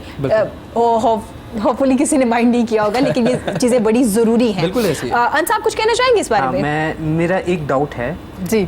बेसिकली इस जो आपकी रिसर्च है, जो आपने बताया एक क्वेश्चनर है वो आपने फिल करना है, तो यहाँ पे जब आपका माइंड खुद ही क्लियर नहीं है, ठीक है, और आप इन्फ्लुएंस होते हैं बहुत सारी चीज़ों से, जैसे आपने कहा कि आप उसको भी फोकस करके रखा होता है कि ये एक रोल मॉडल बनाया है, ये भी एक रोल मॉडल बनाया है, मतलब 8-10 रोल मॉडल्स बनाए हुए होते हैं और उनको देख रहे होते हैं और उनकी लाइफ को चेक कर रहे होते हैं और उनको फॉलो करने की कोशिश कर रहे होते हैं, तो उनका इन्फ्लुएंस कहीं ना कहीं आपके ऊपर आ रहा होता है, ठीक है। इवन कि एक छोटी मोटी चीज़ मैं बिल्कुल एक एग्जांपल दूंगा हल्की सी, एक नॉर्मल सी छोटे छोटे से जो गेम्स आते हैं, क्विज गेम्स आते हैं फेसबुक के ऊपर, बिल्कुल, जिसमें ऑनेस्टी परसेंटेज जो आ रही होती है, तो उसमें हम इतने ऑनेस्ट नहीं होते कि अपना प्रॉपर लिख सकें, तो हम उस पे कैसे क्लिक तो कर वहाँ सकते पे हैं? हम इतना ऑनेस्ट होके अपने बारे में कैसे मेंशन करेंगे? देखिए इसमें बिल्कुल। ना रिपीटेटिव क्वेश्चंस होते हैं, आप एक ही बात को 2-3 एंगल से पूछते हो, अच्छा, ठीक है, उसमें और फिर मैं दोनों तीनों एंगल में होता I am good, I am good, I am best. Exactly. उसमें जो हमने टेस्ट बनाया हुआ ना उसकी एक परसेंटेज है 0 से लेकर 100 तक, सही। ठीक है, वो बंदा देखें कहीं ना कहीं तो उस परसेंटेज में फॉल करता है ना कि यार ये परसेंटेज इतने परसेंट ये स्टेटमेंट मेरे बारे में ट्रू है, ठीक है। ठीक है, वो उस परसेंटेज को क्लिक करेगा। अच्छा, अब एक और चीज़ है, ये सिर्फ कोई 10-12 क्वेश्चन नहीं है, ठीक है, ये प्रॉपर कम से कम इस टेस्ट को करने में आपको 3 आवर्स लगेंगे। अरे मतलब वाह। एक प्रॉपर कितना टाइम लगा आपको इसको डिजाइन करने में, और कितने लोगों ने काम किया इसको इस पे डिजाइन? कम से कम जो मेरी टीम है कुछ 10 से 12 लोग थे, अरे। उन्होंने इस पे प्रॉपर तकरीबन कोई 1.5 साल हम लोगों ने काम किया इसके ऊपर। इस पेपर को बनाने के लिए आपने कोई सर्वे किया लोगों का, बच्चों का, स्टूडेंट्स का, कि हाँ बच्चे क्या सोच रहे हैं आजकल, उसके मुताबिक बनाए या? नहीं, प्रॉपरली इसके ऊपर रिसर्च हुई। मैंने आपको बताया इसमें हमने जो बेस बनाया है वो डोनाल्ड क्लिफ्टन की रिसर्च है जो उसने 1.5 मिलियन लोगों पे की, ठीक और है। फिर उसके बाद उसने कुछ 34 स्ट्रेंथ्स जो हैं जो इंसानों के अंदर होती हैं वो उसने डिफाइन की, उनके करेक्टरिस्टिक्स लिखे कि ये करेक्टरिस्टिक्स हैं तो आप बहुत अच्छे कम्युनिकेटर हो, ठीक है। ये करेक्टरिस्टिक्स हैं तो आप बड़े अच्छे फ्यूचरिस्टिक हो, ये करेक्टरिस्टिक्स हैं तो आपके अंदर आइडिएशन की एक जो स्ट्रेंथ है वो बहुत ज़्यादा स्ट्रांग है। हमने इन सब को प्रॉपर रिसर्च के बाद हमने इसको बनाया है, और अल्हम्दुलिल्लाह वी कैन क्लेम कि इस टाइम अल्हम्दुलिल्लाह वर्ल्ड का एक सबसे बड़ा प्रोफेशंस का डेटाबेस भी है हमारे पास। मतलब आप किसी से भी पूछेंगे कि यार प्रोफेशंस के नाम गिनवाओ, आपको मुश्किल से 15-20 प्रोफेशंस के बाद रुक जाती है काउंटिंग। 15-20 पे बहुत ज़्यादा बता उससे दिया ज़्यादा आपने। पता ही नहीं होता। हमारे पास अल्हम्दुलिल्लाह 1500 प्लस जो ऑथेंटिकेटेड प्रोफेशंस जो पाकिस्तान में भी हैं, वर्ल्ड वाइड जिनको लोग रिकग्नाइज करते हैं यार ये वाकई ये इस नाम से एक प्रोफेशन एग्जिस्ट करता है, उनका डाटा है हमारे पास। उनकी फिर जॉब डिस्क्रिप्शंस हैं कि इस प्रोफेशन वाला बंदा बेसिकली करता क्या है, ठीक है, ठीक है। सो होगा क्या, जो बंदा इस टेस्ट को करेगा उसके सामने प्रोफेशंस की लिस्ट आएगी, फिर वो उसकी जॉब डिस्क्रिप्शन देखेगा, ठीक है, उसके पास प्रायोरिटीज काफी हद तक ये मददगार साबित होंगे। उम्मीद करते हैं कि आपकी इतनी मेहनत के बावजूद बच्चों को समझ आ जाए कि उन्होंने करना क्या है, क्योंकि आपने बहुत ज्यादा मेहनत की है इस बारे में। कहीं ना कहीं अंश ने तो तीनों तरफ से कह दिया था I am good, I am good, I am good. मैं एक वो डाउट करना वो था, मेरा डाउट था जो बेसिकली जब भी कोई एक अच्छी चीज़ आ रही होती है ज़रूरी नहीं कि उसके हर कोई अच्छे नज़रिए से देखे। Exactly. बिल्कुल ऐसे। उसका पॉजिटिव और नेगेटिव इम्पैक्ट देखना चाहिए। मैं एक कितने नेगेटिव percent इम्पैक्ट के लोग बारे में उस पे- क्वेश्चन कर रहा था, जी। ठीक है, मुझे आपकी रिसर्च के ऊपर डाउट नहीं है। दूसरा ये देखिए- मेरा डेफिनेटली एक और क्वेश्चन होगा, जो आपने रिसर्च को बेस बनाया है वो कहाँ पे हुई थी? 1.5 मिलियन लोगों 1.5 मिलियन, आप सिर्फ इतना लिखें डोनाल्ड क्लिफ्टन, नहीं, ठीक है, वो कहाँ पे स्ट्रेंथ research फाइंडर, हुई थी? स्ट्रेंथ Worldwide में उन्होंने स्ट्रेंथ किया है। फाइंडर ये उसकी प्रॉपर बुक है, ठीक है, और इसके ऊपर हम लोगों ने इसको पाकिस्तान में भी ट्रांसलेट किया गया है। कासिम अली शाह फाउंडेशन ने जी। अपनी तलाश के नाम से एक बुक लिखी हुई है, ठीक है, उसके अंदर ये सारा इसका डाटा मौजूद है। स्ट्रेंथ फाइंडर के नाम से आपको वैसे मिल जाएगी। इसके ऊपर गैलप का सर्वे भी है, ठीक है, इंटरनेशनली रिकग्नाइज्ड एक जी। रिसर्च है, ठीक है। आप सिर्फ इतना लिखें डोनाल्ड क्लिफ्टन, आपके सामने स्ट्रेंथ फाइंडर आएगी सर, गूगल मैं पे। आपकी बात बिल्कुल हाँ। समझी हूँ। मेरा वो कह रहे हैं research पाकिस्तान में हुई है। रिसर्च पाकिस्तान में International हुई, research। international International culture research। अलग है वहाँ पे, एनवायरनमेंट अलग हाँ, बिल्कुल है, ऐसे। हम आपको जो religion पॉइंट्स दे रहे हैं ना, अलग आप इस पे बिल्कुल जाके ऐसे ही दोबारा हमने एक यहाँ पे रिसर्च होनी चाहिए ना उसकी। हमने इस प्रॉपर जितने लोग हमने जब इसकी रिसर्च को कंप्लीट किया तो हमने इसमें साइकोलॉजिस्ट को ऐड किया, ठीक है, हमने पाकिस्तान में इस फील्ड में काम करने वाले लोगों को इसके साथ अटैच किया और इस सारी रिसर्च को अपने कल्चर के अकॉर्डिंगली भी अडॉप्ट किया। तो यार ये चीज तो वहां एग्जिस्ट करती है, यहाँ नहीं होती। चले 100 में से 70-80% या 60% तो अप्लाई करेगी ना हमारे बच्चों में, और इतना काफी होता है कि आप दूसरों को जगाने के लिए। बहुत मेरा और है ख्याल कि है। कोई भी चीज जो है वो जब बनती है तो वो परफेक्ट नहीं होती है, exactly. उसमें Changing जो आती improvement का रहती है, मार्जिन है वो improvements हमेशा आती रहता है, रहती ठीक है। ठीक है। तो ये जो सारे क्वेश्चंस हैं हमने एक बहुत लंबी क्यूरीज की लिस्ट पहले तैयार की कि यार ये पूछे जा सकते हैं, बिल्कुल। सो इसके ऊपर हमने काम किया, बहुत सारे लोगों को अटैच किया। मैंने और अंश ने कोशिश की छोटे कैसे छोटे इसको सवाल पूछने की कि आपकी रिसर्च के साथ तक ठीक है, और ये जरूरी भी था बिल्कुल ऐसे ही है कि आप जो कर रहे हैं वो बच्चों के लिए किस हद तक फायदेमंद है। अच्छा, आप आपके स्टूडियो की तरफ वापस आते हैं रिसर्च के बाद। आप मुझे बताइएगा कि आप ब्राइडल के लिए भी ड्रेसेस डिजाइन कर रहे करते हैं, हैं। क्या चल रहा है आजकल, क्या डिमांड है लोगों की, कैसी ड्रेस पहनना चाहती हैं अपनी बारात पे? डिमांड तो ऐसे है कि वक्त के साथ साथ लोगों को ज़्यादा से ज़्यादा हैवी ड्रेसेस चाहिए, अच्छा। और सबसे यूनिक मुख्तलिफ- कलर्स चाहिए। अच्छा, यूनिक कलर में कौन कौन से कलर आएंगे अब? यूनिक कलर्स में पहले एक ट्रेडिशनल कलर्स चलते थे, maroon, red, golden, blood red, हाँ इस तरह से। अब पीच चल रहा है, फिरोजी चल रहा है, लाइट ब्लू चल रहा है, वाइट चल रहा है। अब बारात वाले दिन के लिए भी? हाँ, बारात वाले दिन। अरे नाइस। तो अंश को पर्सनली क्या लगता है कि ब्राइड को, अंश की क्या राय है कि बारात वाले दिन रेड कलर होना चाहिए या नहीं होना चाहिए? अगर हम ट्रेडिशनली देखा जाए, जो एक चलता जा रहा है, तो रेड या मरून कलर कहीं ना कहीं होना चाहिए, दुपट्टे में, लहंगे में। फुल रेड ना भी हो, फुल रेड ना भी हो, रेड। ठीक है। कितना टाइम लेते हैं अगर आपको कोई ऑर्डर देना चाहे तो कितनी देर पहले आना पड़ेगा आपको ऑर्डर करने के लिए? ब्राइडल के लिए? जी, ब्राइडल के लिए 2 months। 2 months आप लेते हैं पहले। तो कितनी बार मीटिंग्स होती है ब्राइडल के साथ एक डिजाइन? बेसिकली स्टार्टिंग में हमारी मीटिंग ज्यादा होती है, ठीक है, देन फिर इतना ज्यादा नहीं है। अच्छा अंश, आप लोग उनके बजट के मुताबिक डिजाइन कर देते हैं? ऐसा तो नहीं है कि हमारा यहाँ से स्टार्ट होता है, आपने देखा होगा अक्सर डिजाइनर्स का कि यहाँ से स्टार्ट होता है यहाँ तक है, इससे कम नहीं है, तो आप लोग सबके लिए डिजाइन कर? सबके लिए डिजाइन करते हैं। ठीक हो गया। अंश, मेहंदी पे आज अब येलो वाला कॉन्सेप्ट बहुत खत्म हो गया है, बहुत कम रह गया है, तो आजकल मेहंदी पे कौन से कलर ज्यादा अच्छे रहते हैं या पसंद किए जाते हैं? मेहंदी के कलर्स तो वही हैं, 7 कलर। फर्क ये है कि पहले बहुत ब्राइट होते थे, ठीक है, अब वो लाइट होते जा रहे हैं, ठीक है, उनको मिक्स करते जा रहे हैं। दूसरा, ड्रेसेस पहले सीधी शलवार कमीज होती थी, उस पर वो तिल्ला सा लगा के, तो वो एक ही किस्म का गोल्डन गोटा लगा के चलाते थे। अब वो है थोड़ा डिजाइनर तरीके से चल जाता है, कट्स अच्छे हो जाते हैं, फ्रॉक्स हो जाता है, टेल्स वाले ड्रेसेस बन जाते हैं, चूड़ी पजामा हो जाता है, गरारा शरारा सब चीजें पहने जाते हैं। तो अंश, वैसे वो येलो वाला ज्यादा अच्छा नहीं था, चूड़ी पजामा लॉन्ग शर्ट? और पहले बहुत डार्क होता था, अब हम येलो करते, लेमन कलर ले लेते हैं। हाँ, वो अच्छा भी लगता है, ब्राइट भी लगता है। और आपने देखा कुछ डिजाइनर्स ने जो अपने लहंगे निकाले, जो चोली लहंगा जो होता है उसमें 7 कलर्स डाल दिए मेहंदी पे, तो आपको नहीं लगता कि रेनबो नहीं बनना चाहिए, कोई एक आध कलर? डिपेंड करता है कलर्स डाले किस तरीके से। अगर कलर का इस्तेमाल अच्छे तरीके से हुआ है, वो प्रॉपर बैलेंस है, तो बुरा नहीं लगता। ठीक है। वो अक्सर वो बड़ी स्ट्राइप्स बस डाल देते हैं सिर्फ कलर पूरे करने के लिए, उसकी कोई कॉम्बिनेशन नहीं होता, वो बड़ा अजीब हो जाता है। सही हो गया। तो अंश, क्या कहना चाहेंगे अपने लोगों को जो आपके स्टूडियो में आना चाहते हैं और जबरदस्त सा डिजाइन बनवाना चाहते हैं कम पैसों? Most welcome. इससे ज्यादा मैं कुछ नहीं कह सकता, मोस्ट वेलकम। और आप उनके मुताबिक बना देंगे जितना उनका बजट होगा? अच्छा, किस चीज पे कंप्रोमाइज करेंगे? कपड़े पे, काम पे, किस चीज पे? बेसिकली हम क्या करते हैं, डिजाइन्स का वो हल्का कर देते हैं, पैटर्न चेंज कर देते हैं, पैटर्न चेंज कर देते हैं। ठीक है। फॉर एग्जांपल, एक फुल हैवी डिज़ाइन जो बनता है, उसके अंदर हम क्या करेंगे कि अभी जैसे चल रहा है, पहले टेक्सटाइल के ऊपर डिज़ाइन बनता है, हम टेक्सटाइल निकाल देंगे, बजट कम हो जाएगा।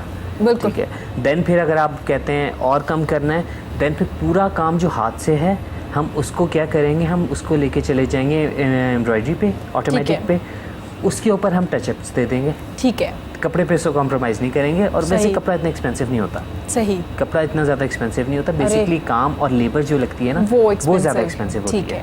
सही हो गया। अंश, अगर आपसे कोई आके सिर्फ स्टफ खरीदना चाहे, आप लोग डिज़ाइन कर देते हैं कि जैसे मुझे ये विंटर के लिए कपड़े चाहिए, आपका स्टफ बहुत अच्छा होता है, तो आप लोग डिज़ाइन कर देते हैं? ज़बरदस्त, ये बड़ा अच्छा है। एक ही स्टूडियो में हर चीज़ मिल रही है, आपको स्टफ भी मिल रहा है, आपको काम भी मिल रहा है। अगर आपको कपड़ा दे के काम करवाना है तो भी करवा सकते हैं। एक ही छत के नीचे काफ़ी ज़्यादा चीज़ें इन्होंने वो मैनेज की हुई हैं।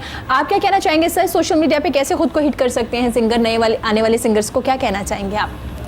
मैं ये कहना चाहूँगा कि हमारे कायद जनाब कायद मोहम्मद अली जनाब साहब का फरमान है कि अगर आप चाहते हो कि आप बहुत अच्छा लिखो, तो फिर लिखता जा, अच्छा लिखना शुरू हो जाओगे। अरे हिम्मत ना हारें, एक तो करते रहें, और किसी अच्छे टीचर के पास अगर आप सीख लें तो फिर आपको मुश्किल नहीं पेश आएगी। मुश्किल पेश नहीं आएगी। किसी भी प्लेटफॉर्म पे आप शुरू हो जाएं, जाके इंशाल्लाह आप क्लिक हो जाएंगे। और अगर आपने सीखा नहीं है तो फिर वो क्या कहते हैं कि टक्करें मारने वाली बात है। ठीक हो गया, सही हो गया। हिट हो भी जाते हैं तो वो चंद दिनों के लिए, और फिर आप बहुत जल्द छुप जाएंगे, आप ढूंढने से भी नहीं मिलेंगे। मतलब मेहनत करते रहना चाहिए, हार नहीं माननी चाहिए, आपको काम करते रहना चाहिए। सही हो गया। आप पहले मैं पूछ लूँ कि एक टीचर की अच्छी खूबियाँ क्या होती हैं, क्योंकि हमने आज टीचर को डिस्कस किया है, उस्ताद को टीचर के मतलब कैसे होने चाहिए, खूबियाँ क्या होती हैं? देखिए, सबसे पहले उसके अंदर इमोशनल इंटेलिजेंस बहुत स्ट्रांग होनी चाहिए। ठीक है। उसको बच्चे की साइकी समझनी आनी चाहिए। ठीक है। उसके बाद उसके अंदर एक सेंस ऑफ रिस्पॉन्सिबिलिटी होनी चाहिए। ठीक है। देन उसके बाद उसके पास एक स्किल सेट होना चाहिए जो उसने बच्चे को देना है। वो जो किताब पे लिखा हुआ है ना, वो यकीन करें वो बच्चा आहिस्ता आहिस्ता खुद भी इस मॉडर्न दौर में खुद भी वो बच्चा सीख सकता है। अब यूट्यूब पे देखें सारे का सारा मैथ्स आपको हल हुआ मिल जाता है, ठीक है, बिल्कुल। सो टीचर ने क्या देना है, टीचर ने एक स्किल सेट देना है, टीचर ने सोच देनी है, टीचर ने अपना एटीट्यूड देना है, टीचर ने अपना बिहेवियर उसमें ट्रांसफर करना है, ठीक है। सो ये सारी क्वालिटीज़, ये सारी चीज़ें अगर टीचर के अंदर हैं तो देन वो बच्चे में जाएंगी। अगर टीचर के अंदर है ही नहीं तो बच्चे में भी कभी नहीं जाएंगे। क्या मैसेज देना चाहेंगे प्रोग्राम के? देखिए, एक सिंपल सा मैसेज, दुनिया में लोग चाहते हैं कि हमारा नाम बने, नाम बनाने के लिए, नाम को जिंदा रखने के लिए काम को जिंदा रखना पड़ता है। अरे ठीक है, नाइस। सो काम को जिंदा कैसे रखना है ये आपकी सोच पे डिपेंड करता है। ठीक हो गया, बहुत शुक्रिया मोहम्मद राशिद आपका, अंस आपका बहुत शुक्रिया, और सर आपका बहुत शुक्रिया, अमीन राजा साहब आपका बहुत ज़्यादा शुक्रिया। नाजरीन, इसी के साथ हमें इजाज़त दीजिए। प्रोग्राम के अख्ताम पे हम अमीन से गाना भी सुनेंगे। नाजरीन, स्मोक बहुत ज़्यादा है, जैसे कि मैंने पहले भी जिक्र किया था अपने शो में स्टार्ट पे। आप जब अपने बच्चों को लेने जाएँ तो मास्क पहनिए, बच्चों को भी पहनाइए, क्योंकि आप रोज़ रोज़ छुट्टियाँ तो नहीं करवा सकते। इसी तरह से हमें मैनेज करना होगा, और दरख्त ज़्यादा से ज़्यादा लगाइए, उनकी टेक केयर भी करिए, बहुत ज़्यादा ज़रूरी है। और अगर आप ऑफिस में जा रहे हैं तो ऑफिस के वापसी पे भी मास्क का इस्तेमाल कीजिए। इसी के साथ मुझे इजाज़त दीजिए। अल्लाह हाफिज़। अपना और अपने प्यारों का बहुत ज़्यादा ख्याल रखिए। अल्लाह हाफिज़।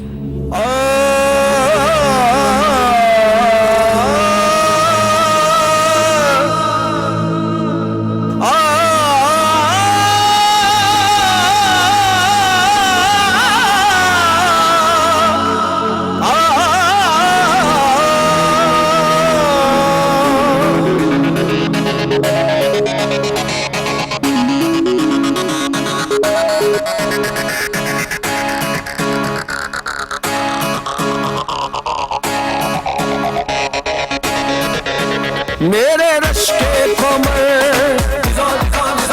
मेरे रश के कमर, मेरे रश के कमर तूने पहली नजर, मेरे रश के कमर तूने पहली नजर, जब नजर से मिलाई मजा आ गया।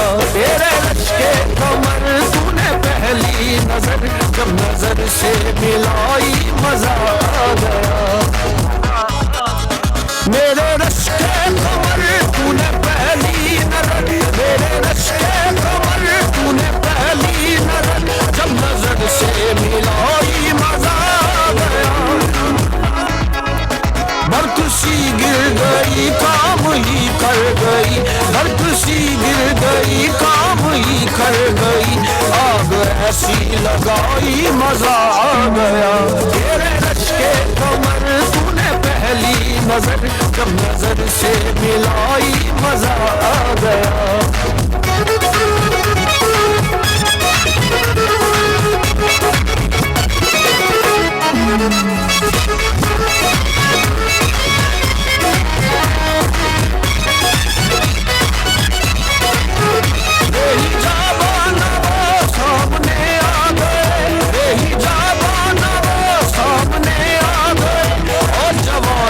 जवानी से टकरा गई,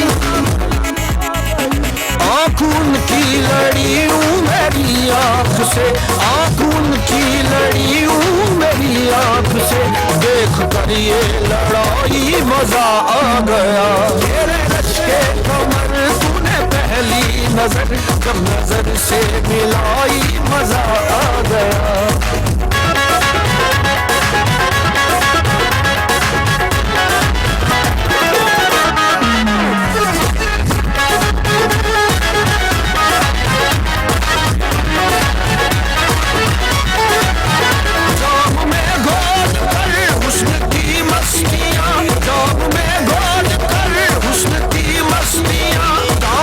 मुस्कुराई मजा आ गया। चांद के साए में आ मेरे साथिया, चांद के साए में आ मेरे साथिया, तूने ऐसी पिलाई मजा आ गया। मेरे रश के कमर तूने पहली नजर, जब नजर से मिलाई मजा आ गया।